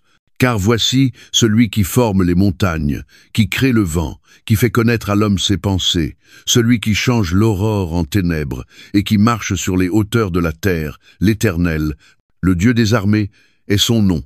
Amos 4, 13. Ce n'est pas un Dieu local. Domestiqué à Béthel ou manipulé par des rites, c'est le Créateur, celui qui connaît les cœurs, qui commande au jour et à la nuit, qui marche sur les sommets du monde. Il est saint, souverain, inaccessible, sinon par la repentance.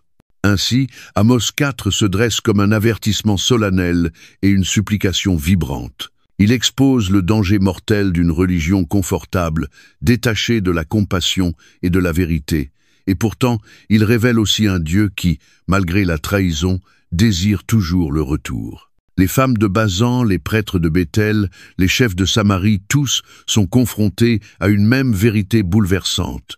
Le jugement peut tomber soudainement, mais il ne vient jamais sans appel préalable. Et la plus grande tragédie n'est pas que Dieu agisse avec sévérité, mais que son peuple ait refusé de répondre à sa miséricorde. La porte du retour avait été ouverte, encore et encore. Maintenant, elle commence à se refermer. Et la question qui flotte au-dessus de ce chapitre et dans le cœur de chacun de ceux qui l'entendent n'est pas « Dieu parlera-t-il » mais bien « Lorsqu'il parlera, aurons-nous encore le temps de répondre ?» Après avoir déchaîné vague après vague de condamnation contre les nations étrangères, contre Juda, puis contre Israël, lui-même, Amos change soudain de ton. Il ne s'éloigne pas de l'urgence prophétique, mais entre dans un registre encore plus intime, plus poignant, et peut être plus douloureux encore, une lamentation. Non une plainte venant du peuple, mais un chant funèbre prononcé par la bouche du prophète lui-même, portant la voix de Dieu, pleurant non seulement le péché d'Israël, mais sa ruine imminente. Le chapitre s'ouvre ainsi: « Écoutez cette parole que je prononce contre vous, une complainte, maison d'Israël. » Amos 5, 1. Ce n'est pas une simple accusation, ni un constat distant. C'est une élégie, un chant de deuil entonné sur une nation encore debout, mais dont le sort est aussi certain que le silence d'un tombeau. La Vierge d'Israël est tombée. Elle ne se relèvera plus, elle est étendue par terre, abandonnée, nul ne la relève. Amos 5, 2. Cette image d'une Vierge à terre évoque à la fois la jeunesse et le potentiel brisé, une promesse avortée, une beauté détruite avant son épanouissement. Ce n'est pas l'effondrement d'un empire usé, mais d'une nation qui, malgré ses bénédictions, a méprisé l'alliance. Mais dans le souffle même de ce chagrin, une voix s'élève, douce et brûlante à la fois, pleine de la passion de Dieu, car ainsi parle l'Éternel à la maison d'Israël. « Cherchez-moi, et vous vivrez. » Amos 5, 4. Au cœur de la lamentation surgit l'espérance, une grâce non pas légère, mais farouche, exigeante et urgente. Ce n'est pas un pardon automatique, mais une invitation vibrante à revenir, à délaisser les faux sanctuaires et à se tourner vers le Dieu vivant. Ne cherchez pas Béthel, n'allez pas à Gilgal, ne passez pas à Beersheba, car Gilgal sera déporté et Béthel réduite à néant. V5. Ces lieux, autrefois témoins de rencontres saintes, sont devenus symboles d'idolâtrie. Le Dieu d'Israël ne réside plus dans les rites figés ou les traditions corrompues, mais il attend d'être cherché avec un cœur brisé. Et comme pour insister, Amos répète « Cherchez l'Éternel, et vous vivrez » verset 6. Mais désormais, l'appel s'accompagne d'un avertissement plus tranchant. Refuser de chercher Dieu, c'est appeler le feu du jugement sur la maison de Joseph, un feu qu'aucune prière, même à Béthel, ne pourra éteindre. Ce n'est pas que Dieu se soit caché, mais que son peuple ait ignoré son appel, même lorsqu'il était tout proche. Pour donner du poids à son exhortation, Amos élève soudain les regards au ciel. Cherchez celui qui a fait les Pléiades et Orion, qui change les ténèbres en aurore et le jour en nuit. V8. Ce n'est pas de poésie gratuite, mais de théologie vivante. Celui qui appelle à la repentance est aussi le créateur des étoiles, le maître du cycle des jours et des saisons, le Seigneur de la vie et de la mort. Et ce Dieu, immense et transcendant, voit aussi les injustices invisibles aux hommes, les abus commis dans les palais, les violences perpétrées aux portes de la ville. Alors, Amos redescend sur terre et dénonce à nouveau l'état moral d'Israël. Ils haïssent celui qui reprend à la porte, ils ont en horreur celui qui parle avec droiture. Vers 10. Le pauvre est taxé pour du blé, les maisons sont bâties avec des biens arrachés à l'innocent, les vignes sont plantées mais jamais goûtées. Vers. Dieu ne juge pas des abstractions, mais des réalités sociales concrètes. Il voit les pots de vin, l'injustice systémique, le rejet des faibles. Elle dit « Je connais vos crimes en grand nombre, vos péchés énormes. » V12. Aucune façade ne le trompe. Et pourtant, même ici, une dernière supplication s'élève, fragile mais tenace. Recherchez le bien, et non le mal, afin que vous viviez, et qu'ainsi l'Éternel, le Dieu des armées, soit avec vous, comme vous le dites. V. 14. Le peuple dit que Dieu est avec lui, mais Amos les défie. Vivez-vous en accord avec ce que vous proclamez. Le Dieu d'Israël n'est pas présent dans les rassemblements où l'on chante son nom tout en écrasant les pauvres. Il est près de ceux qui haïssent le mal, aiment le bien et rétablissent la justice à la porte. V. 15. Alors peut être, Dieu fera-t-il grâce au reste de Joseph. Mais la fin de ce passage ne laisse pas place à l'illusion. Le chant devient cri. C'est pourquoi, ainsi parle l'Éternel, le Dieu des armées, le Seigneur, dans toutes les places on se lamentera. V. 6. Ce ne sera plus le temps des moissons, mais des pleurs. Les vignes ne seront plus des lieux de réjouissance, mais de deuil. V. 17. Le renversement est complet. Le jour de l'Éternel, autrefois attendu avec espoir, devient jour d'effroi. Pourquoi? Parce que ceux qui étaient appelés à chercher Dieu ont refusé de le faire. Dans ce chapitre, la tension atteint son point le plus vulnérable, une collision entre la justice et la miséricorde, entre le jugement imminent et l'amour blessé d'un Dieu qui, malgré tout, tend encore la main. Le cri final n'est pas un tonnerre, c'est une larme. « Cherchez-moi et vous vivrez ». Et la véritable question n'est plus seulement « Israël reviendra-t-il » mais « Quiconque entendra cette lamentation, y répondra-t-il, non par justification, ni par fuite, mais par une repentance tremblante et sincère ». Après avoir lancé un appel bouleversant à chercher l'Éternel pour vivre, Amos dirige maintenant sa voix prophétique vers une illusion bien plus subtile et périlleuse, la croyance erronée que le jour du Seigneur serait un jour de réjouissance, de délivrance et de justification pour Israël, indépendamment de leurs véritables conditions spirituelles. Il ne s'agit pas là du cri des ignorants, ni du mépris des impies, mais bien de l'attente des religieux, de ceux qui croyaient que l'alliance de Dieu garantissait leur sécurité et qui confondaient son nom avec son approbation. Ainsi, Amos transperce cette illusion avec une lucidité glaçante. « Malheur à ceux qui désirent le jour de l'Éternel, que vous apportera le jour de l'Éternel. Il sera ténèbres et non lumière. » Amos 5, 18. L'avertissement est aussi inattendu que troublant. Le peuple aspirait au jour du Seigneur, persuadé qu'il marquerait la chute de leurs ennemis et le retour de leur gloire. Pourtant, Amos affirme qu'il ne se trompe pas en le désirant, mais en le comprenant de travers. Le prophète déconstruit leur présomption avec une image saisissante et terrifiante, comme si un homme fuyait devant un lion et qu'un ours le rencontrât, comme s'il entrait dans la maison, s'appuyait la main contre la muraille et qu'un serpent le mordit. Amos 5, 19. Ces images évoquent une condamnation inévitable, une fuite d'un danger pour tomber dans un autre, et la trahison ultime de la sécurité, être mordu dans sa propre maison. En d'autres termes, le jour du Seigneur ne sera pas un refuge pour les indifférents, mais une confrontation pour les non-repentis. Ceux qui se croyaient en sécurité courent en réalité droit vers le jugement. Ce renversement est réaffirmé dans le verset suivant. « Le jour de l'Éternel n'est-il pas ténèbres et non lumière? N'est-il pas obscur sans aucune clarté ?»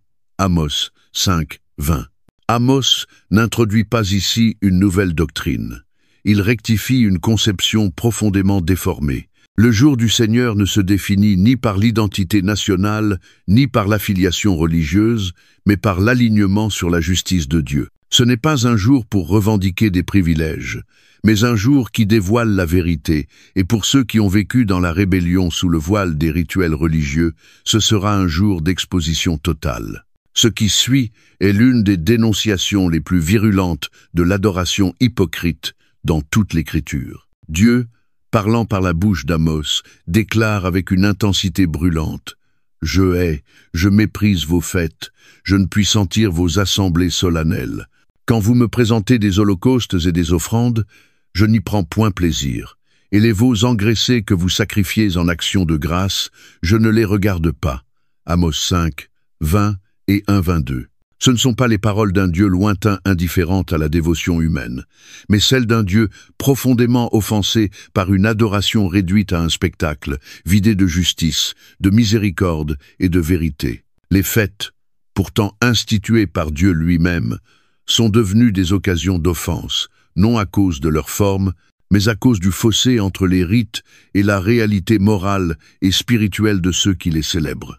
L'accusation se fait encore plus sévère avec cette exigence frappante. « Éloigne de moi le bruit de tes cantiques, je n'écoute pas le son de tes luttes. » Amos 5, 23.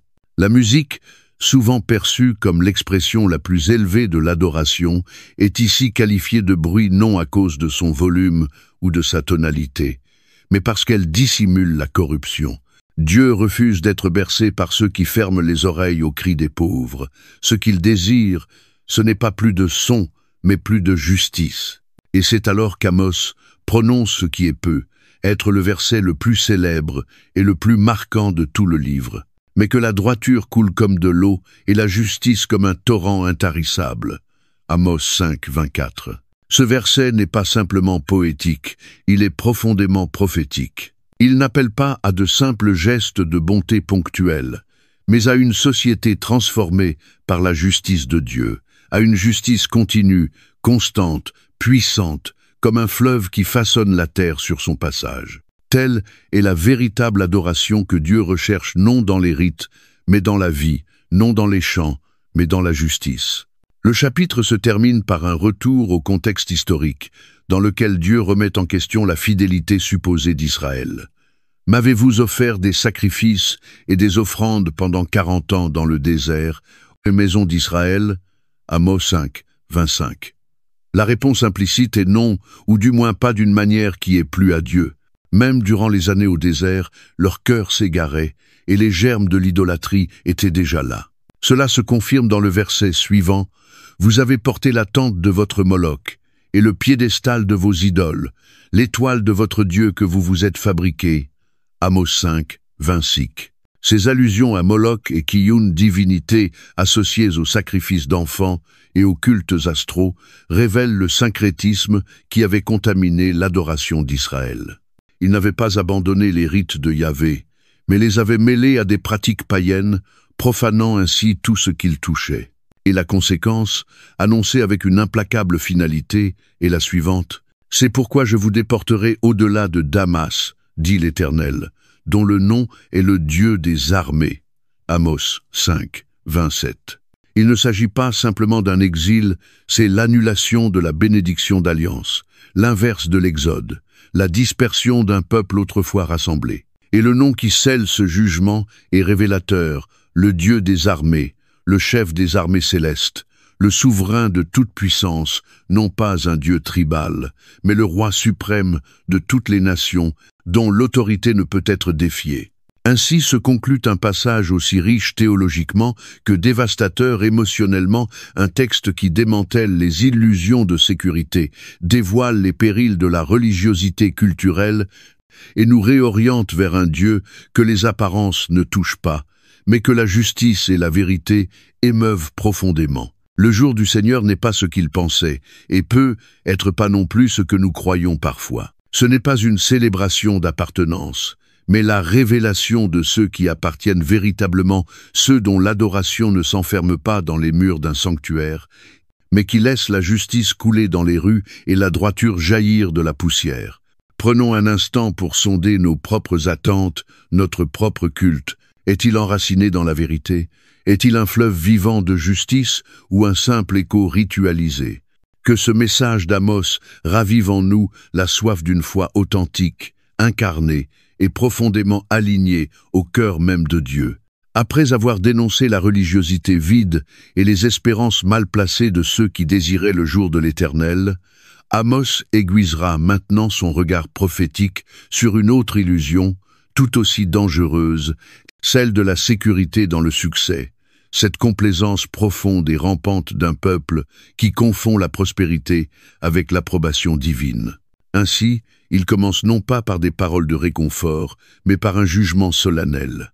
Malheur à ceux qui vivent tranquilles dans Sion et à ceux qui se croient en sécurité sur la montagne de Samarie, Amos 6, 1. Ce mot d'ouverture, ce malheur funèbre, résonne comme une élégie, non pas pour les morts, mais pour les vivants qui, intérieurement, se meurent déjà non pas dévastés par la guerre ou la famine, mais rongés lentement par l'indifférence spirituelle. Les destinataires de cette plainte ne sont ni les pauvres ni les opprimés, mais bien les élites, les classes dirigeantes de Juda et d'Israël, ceux qui se reposent sur des lits d'ivoire dans leur palais, admirés des autres et convaincus de leur propre sécurité, campés sur les hauteurs du pouvoir et de l'influence.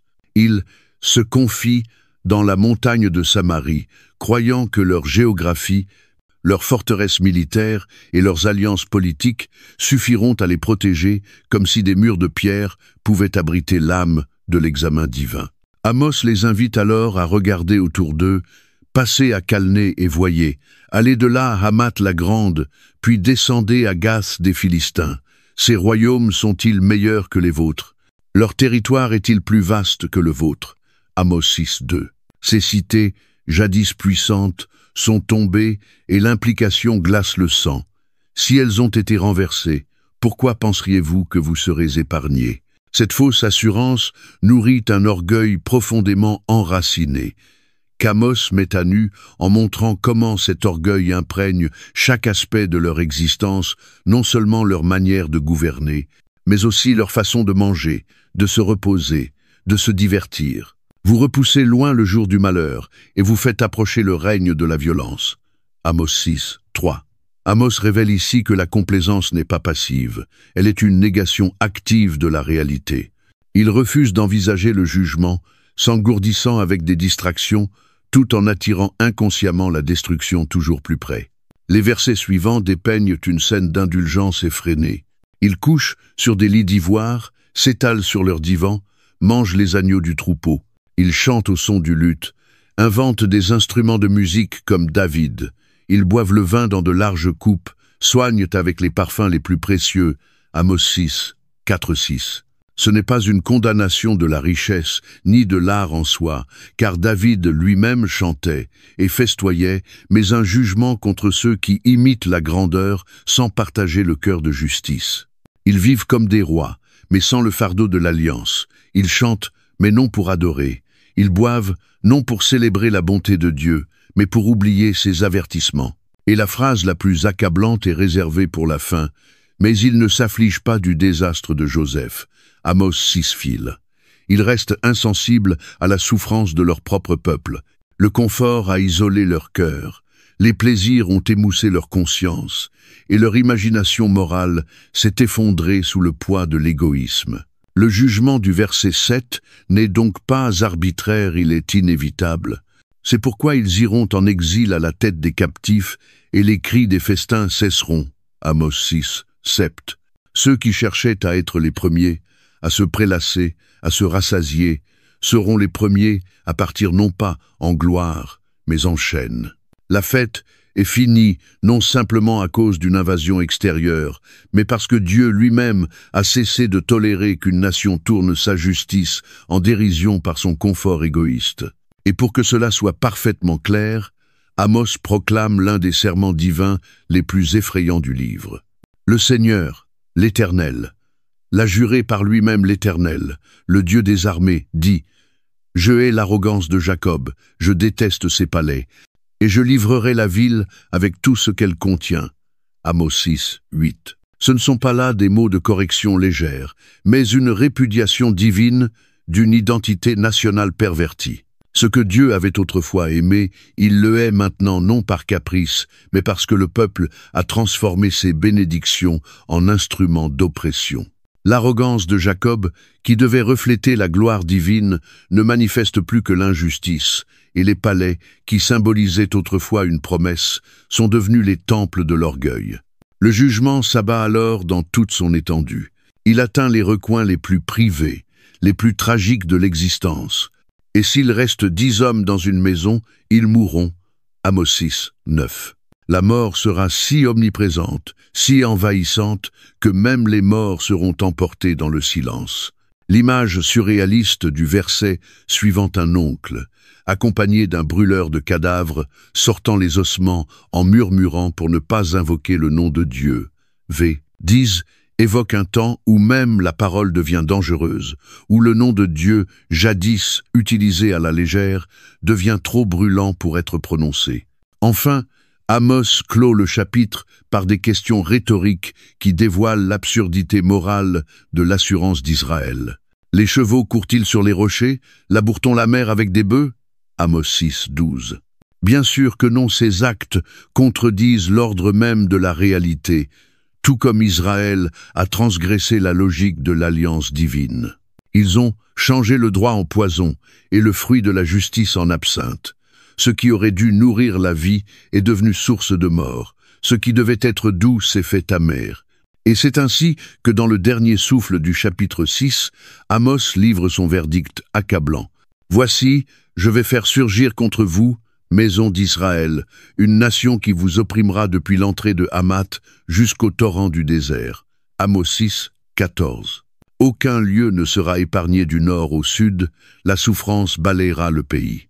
Non parce que Dieu aura cessé d'être fidèle, mais parce que son peuple a cessé depuis longtemps de lui être fidèle, préférant le confort à la compassion, la tradition à la vérité et l'orgueil à la repentance. Ainsi, Amos 6 résonne comme un avertissement éternel pour toutes les générations. Le plus grand ennemi d'un peuple béni n'est pas une menace extérieure, mais l'apathie intérieure. La prospérité, si elle n'est pas enracinée dans la justice et la miséricorde, devient le témoignage même de notre éloignement de Dieu. Et quand Dieu se lève pour agir, car il se lèvera, aucune richesse, aucun héritage, aucun nom illustre ne pourra nous protéger du poids de sa justice. Prenons donc garde à ne pas bâtir nos palais sur les ruines de la compassion. Et souvenons-nous que le vrai fruit de l'alliance se voit dans ce que nous faisons pour les faibles, pas dans ce que nous possédons. Alors que la voix d'Amos continue de retentir sur le paysage moral et spirituel d'Israël, le message prophétique prend une nouvelle tournure. Il ne se compose plus seulement d'accusations ni de lamentations poétiques, mais se déploie désormais à travers une série de visions terrifiantes et symboliques. Ce sont des révélations directes de Dieu, qui ne se contentent pas de décrire le jugement, mais l'incarnent sous forme visuelle, sollicitant non seulement l'esprit, mais aussi l'imagination, la conscience et l'âme.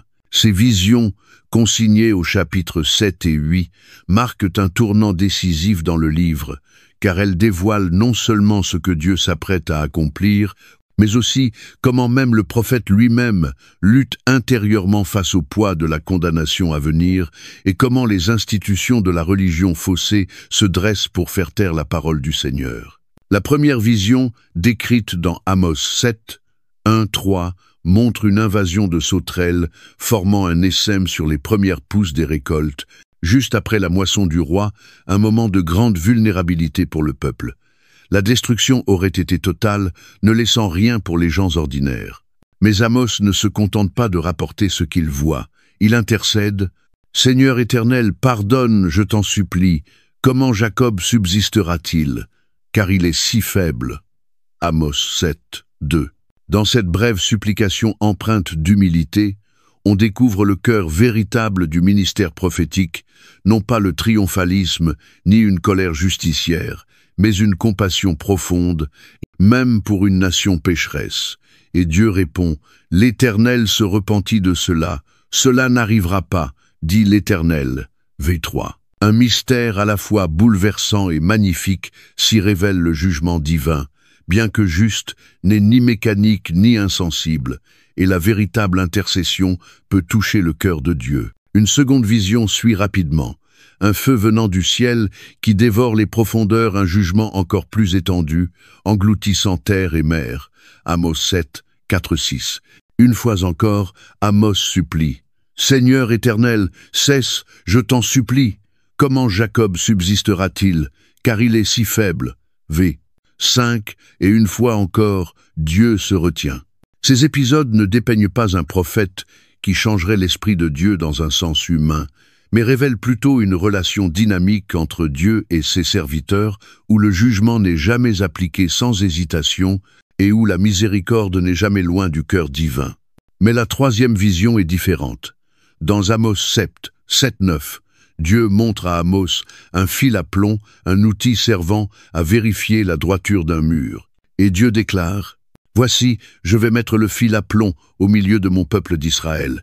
Je ne lui pardonnerai plus. » Verset 8. Ici, la miséricorde a atteint ses limites. Le fil à plomb symbolise la norme divine de justice, à laquelle Israël est désormais mesuré et trouvé irrémédiablement déformé. L'intercession ne retiendra plus le jugement, car la nation a délibérément choisi de se détourner, et la conséquence en sera la désolation des hauts lieux, la destruction des sanctuaires et la chute de la maison royale par l'épée V9. L'image n'est pas celle d'une ruine aveugle, mais d'une intervention chirurgicale. Dieu ne détruira pas au hasard, mais il ne tolérera plus une structure qui ne reflète en rien sa justice. C'est précisément à ce moment crucial, alors que l'autorité prophétique d'Amos est la plus indispensable, que surgit l'un des affrontements les plus dramatiques du livre, le choc entre la vérité prophétique et la religion institutionnelle. En Amos 7:10, Amatsia, le prêtre de Béthel, envoie un message au roi Jéroboam pour accuser Amos de trahison et de semer le trouble, affirmant que le pays ne peut supporter toutes ces paroles. Verset 10. Amatsia incarne la voie de la religion étatique, celle qui préfère le silence à la repentance, le confort à la confrontation. Il ordonne à Amos de retourner prophétiser en Juda, mais ne prophétise plus à Béthel, car c'est le sanctuaire du roi et la maison du royaume. Verset 13. Ce langage n'est pas celui de la révérence sacrée, mais celui de l'idolâtrie politique, là où la maison de Dieu est devenue propriété du roi, et où la voix de Dieu est rejetée si elle ne correspond pas aux intérêts nationaux. Mais Amos, ni intimidé ni ébranlé, répond avec l'une des plus puissantes déclarations d'identité prophétique de toute l'Écriture. « Je n'étais pas prophète, ni fils de prophète. J'étais berger, et je cueillais des fruits de sycomore. L'Éternel m'a pris derrière le troupeau, et l'Éternel m'a dit, « Va, prophétise à mon peuple d'Israël. » Amos 7:14-15. Par ce témoignage, Amos révèle que les vrais prophètes ne sont ni nommés par des hommes, ni soutenus par des institutions. Ils sont appelés, souvent de manière inattendue, par la volonté souveraine de Dieu. Et à cause du rejet d'Amatsia, Amos proclame une prophétie personnelle et terrible contre lui. Sa femme se prostituera, ses enfants mourront, ses terres seront partagées, et lui-même périra en exil. Verset 17. Le message est clair. Ceux qui cherchent à faire taire la parole de Dieu ne pourront échapper à ses conséquences. En passant au chapitre 8, les images deviennent encore plus obsédantes. Dieu montre à Amos un panier de fruits d'été et déclare « La fin est venue pour mon peuple d'Israël, je ne lui pardonnerai plus. » Amos 8:2. Tout comme un fruit mûr annonce à la fois la récolte et la décomposition, ainsi Israël est parvenu à maturité, non celle de la bénédiction, mais celle du jugement. Les champs du temple se transformeront en lamentation, et les cadavres seront jetés dans le silence. Verset 3. Alors que le bruit du culte cédera la place à l'écho de la désolation. Le péché qui provoque ce jugement reste enraciné dans l'injustice économique et l'hypocrisie religieuse. Écoutez ceci, vous qui écrasez le pauvre, disant « Quand finira la nouvelle lune pour que nous vendions du blé ?» Amos 8:4-5. Ils n'ont qu'une hâte. Voir finir le sabbat, non pour chercher Dieu, mais pour reprendre leurs affaires frauduleuses, trafiquer les balances, vendre les déchets du grain, traiter les pauvres comme des marchandises qu'on échange contre de l'argent ou une paire de sandales. Leur culte est devenu un mince voile recouvrant l'exploitation, et leurs chants, jadis destinés à Dieu, attisent désormais sa colère. Et ainsi, le jugement s'intensifie. La terre tremblera, le soleil se couchera à midi, les fêtes se transformeront en deuil, la joie en lamentation symbolisée par le sac et la tête rasée, marques antiques de chagrin. Amos 8:10. Mais la prophétie la plus terrifiante arrive au verset 11. « Voici, les jours viennent, dit le Seigneur, l'Éternel, où j'enverrai une famine dans le pays, non une faim de pain ni une soif d'eau, mais la faim et la soif d'entendre les paroles de l'Éternel. Mag, c'est là le jugement le plus redoutable, le silence divin. Ce peuple, qui avait méprisé la voix de Dieu, la cherchera alors désespérément, en vain. Ils erreront de la mer au nord, de l'est à l'ouest, sans trouver. Les prophètes ne parleront plus, la parole ne se fera plus entendre. La présence de Dieu semblera infiniment lointaine. Ainsi, dans ces 2 chapitres, se dévoile à la fois le fardeau intérieur du prophète et la résistance extérieure d'une religion corrompue. Un peuple enfermé dans son orgueil et ses rituels au point de ne plus reconnaître la voix divine. Une nation confrontée non seulement à la ruine physique, mais à l'aliénation de la seule parole capable de la sauver. Qu'il nous soit donné, en lisant ces visions, de ne pas détourner nos cœurs du Dieu vivant et d'accueillir sa voix tant qu'elle nous appelle encore. Car le plus grand drame n'est pas d'être jugé, mais de ne plus entendre celui qui, même dans sa colère, désire encore restaurer. Alors que le rouleau prophétique d'Amos atteint son chapitre final, nous sommes plongés dans une vision à la fois d'une dévastation totale et d'une rédemption inattendue, un chapitre qui commence par une scène de destruction implacable et s'achève sur une promesse d'une beauté si bouleversante, si pleine d'espérance, qu'on peine presque à réconcilier les deux. Et pourtant, c'est précisément dans cette tension que se révèle le paradoxe du Dieu dont Amos nous dévoile le cœur. Un Dieu dont la justice est inflexible, mais dont la miséricorde, bien que différée, n'est jamais éteinte. Un Dieu qui renverse chaque faux refuge, mais qui conserve en lui le dessein de rebâtir ce qui fut autrefois pur et vrai. La dernière vision ne commence pas par un symbole de la nature, mais par la présence même de Dieu, debout sur l'autel non pour bénir, mais pour frapper. Amos écrit « Je vis le Seigneur debout sur l'autel ».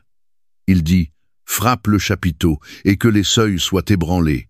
Brise-les sur leur tête, tous tant qu'ils sont. Je tuerai à l'épée ce qui restera. » Amos 9, 1. Ce n'est plus un avertissement, c'est l'exécution. Le lieu de culte, jadis considéré comme sanctuaire protecteur, devient ici le centre même du jugement divin. Car Dieu ne juge pas seulement les nations ou les marchés, mais aussi et surtout les sanctuaires corrompus où l'injustice se drape de religion. De ce lieu de culte profané, le jugement se déploie avec une précision effrayante. Nul ne pourra s'y soustraire. Qu'il descende aux profondeurs du séjour des morts, ou qu'il monte aux cieux, qu'il se cache au sommet du Carmel ou dans les abîmes de la mer. Dieu déclare que sa main les atteindra. Amos 9, 2-3. Ces versets exaltent l'omniprésence et l'omnipotence du Seigneur avec une poésie saisissante et redoutable. Il n'existe aucun lieu hors de sa portée, aucune échappatoire possible pour les non-repentis. Et ce qui glace, c'est qu'au verset 4, Dieu déclare qu'il posera les yeux sur eux, non pour faire du bien, mais pour faire le mal, non parce qu'il est devenu cruel, mais parce que le temps de la miséricorde est révolu et que l'heure du jugement est venue. Au verset 5-6, Amos élève à nouveau le regard vers la majesté du juge suprême. Le Seigneur, l'Éternel des armées, c'est lui qui touche la terre et elle fond, qui établit ses degrés dans les cieux.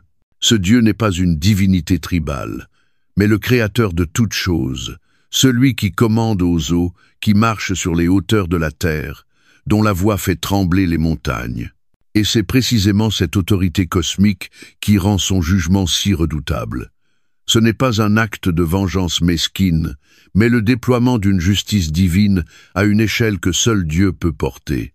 Mais soudain, dans un retournement aussi saisissant qu'inattendu, Dieu prononce une vérité qui reconfigure tout. « N'êtes-vous pas pour moi comme les enfants des Éthiopiens, enfants d'Israël, dit l'Éternel. N'ai-je pas fait monter Israël du pays d'Égypte, les Philistins de Caphtor et les Syriens de Kyr, Amos 9, sept. Dieu brise ici l'illusion d'une supériorité ethnique ou d'un privilège d'alliance automatique, plaçant Israël au même rang que les nations qu'il méprisait. Il rappelle que sa souveraineté s'étend bien au-delà de leur histoire. Il a dirigé d'autres peuples, et il n'accorde aucune faveur à ceux qui violent sa loi, quelle que soit leur lignée. Et pourtant, dans le souffle suivant, Dieu révèle que le jugement ne sera pas la fin de l'histoire. Toutefois, je ne détruirai pas entièrement la maison de Jacob, dit l'Éternel. Amos 9, 8. C'est ici que la justice et la miséricorde commencent à se rejoindre, non dans la contradiction, mais dans la fidélité de l'alliance. Dieu va passer Israël au crible parmi les nations, comme on secoue un tamis, mais pas un seul grain ne tombera en terre. V. 9. Les impies seront retranchés, mais un reste sera conservé non à cause de leur mérite, mais en vertu de la promesse, par la miséricorde fidèle envers les pères de la nation. Et soudain, jaillissant des ténèbres comme un rayon de lumière après l'orage, Amos annonce la restauration. En ce jour-là, je relèverai la tente de David qui est tombée.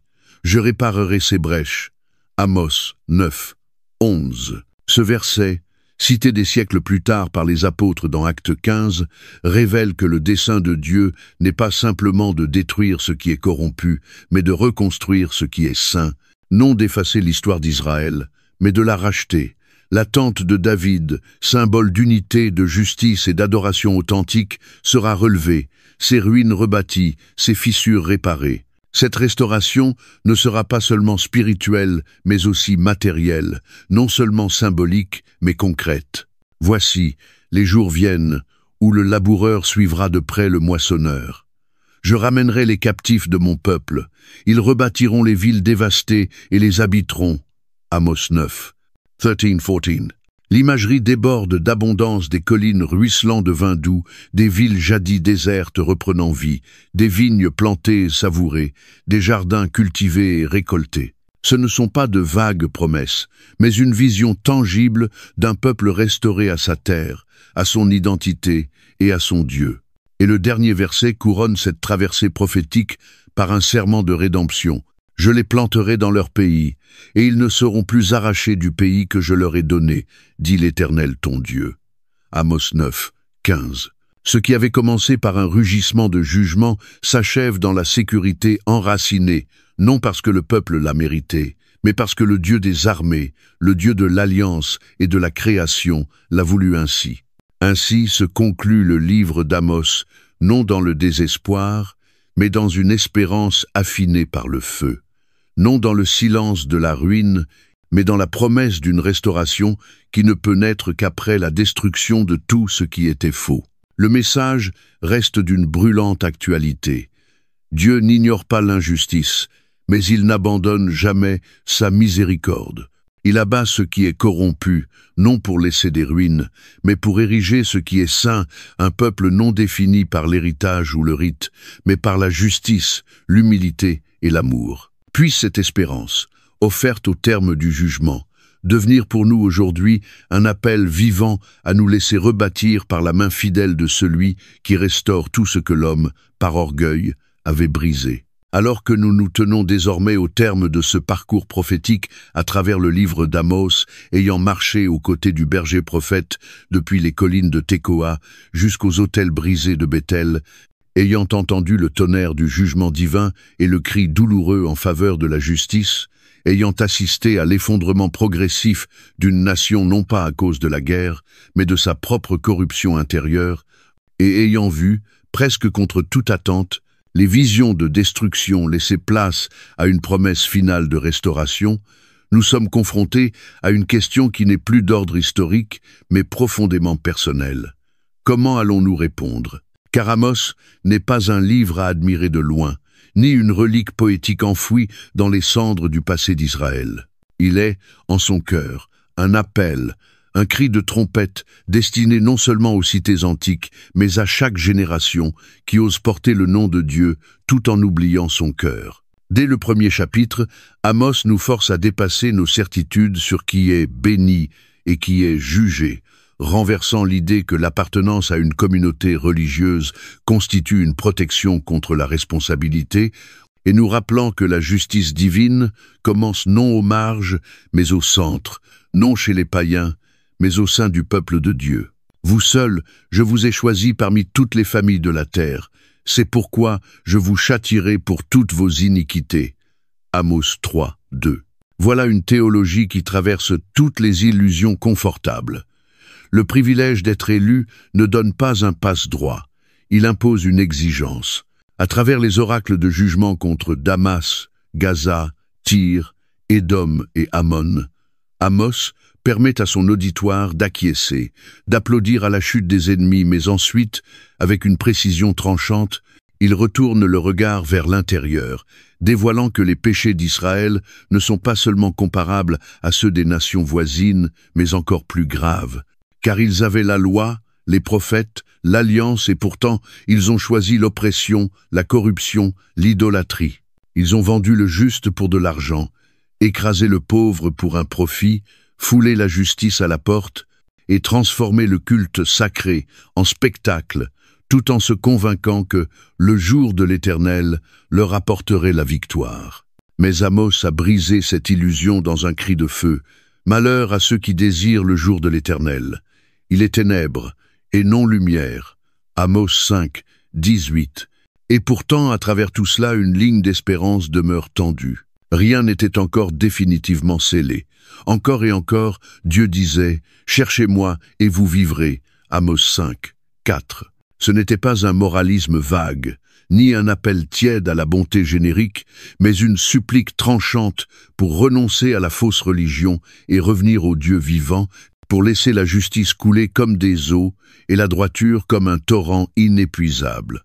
Amos 5, 24. L'appel ne se contentait pas de dire « Cessez de faire le mal », il commandait « Aimez activement le bien, relevez les opprimés, donnez une voix aux silencieux, et souvenez-vous que l'adoration sans justice n'est pas seulement vide, elle est une offense à celui qu'elle prétend honorer. » Puis sont venues les visions, les sauterelles, le feu, le fil à plomb, non de simples métaphores de jugement, mais des fenêtres ouvertes sur le cœur de Dieu.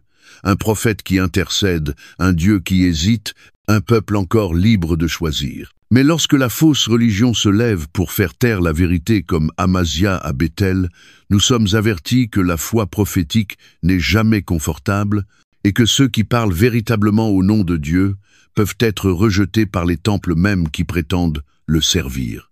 Et pourtant, Amos ne s'achève pas dans les cendres, mais dans l'espérance. La maison de Jacob, bien que secouée, ne sera pas entièrement détruite. Le fil à plomb qui condamnait devient aussi la ligne de fondation pour rebâtir. En ce jour-là, je relèverai la tente de David qui est tombée. Amos 9, 11. Ce n'est pas un regard nostalgique vers le passé, mais la promesse d'un renouveau, d'un avenir où les ruines seront restaurées, les villes réhabitées, la joie retrouvée. Cette promesse ne vise pas une seule tribu ni une seule nation, car dans Actes 15, les apôtres déclarent que cette restauration inclut aussi les païens, preuve que la miséricorde de Dieu, même rejetée par certains, sera étendue à d'autres, jusqu'à ce que tous ceux qui invoquent son nom avec vérité soient rassemblés en un peuple de justice, d'humilité et d'amour. Alors maintenant que nous refermons ce livre, le message ne peut pas rester enfermé dans ces pages, ni être simplement admiré pour sa beauté littéraire. Il exige d'être entendu, intériorisé, incarné, car la voix qui rugissait jadis depuis Sion parle encore par les Écritures, par la conscience, par les cris des pauvres et le silence des oubliés interrogeant non seulement l'Israël ancien, mais chacun de nous aujourd'hui. Serons-nous satisfaits de nos temples et de nos champs, ou laisserons-nous la justice jaillir comme un fleuve depuis les terres sèches de nos cœurs? L'appel est clair, l'invitation est ouverte, le choix est urgent. Cherche l'Éternel et vis. Merci de nous avoir accompagnés jusqu'à la fin de cette vidéo. Chaque récit biblique est un chemin de retour vers Dieu, discret mais puissant, qui nourrit notre foi jour après jour. Si ce voyage a touché votre cœur, cliquez sur « J'aime » pour partager ce message et abonnez-vous pour continuer à explorer avec nous d'autres histoires pleines de sens. À très bientôt dans notre prochaine vidéo. Que Dieu vous bénisse, vous et votre famille.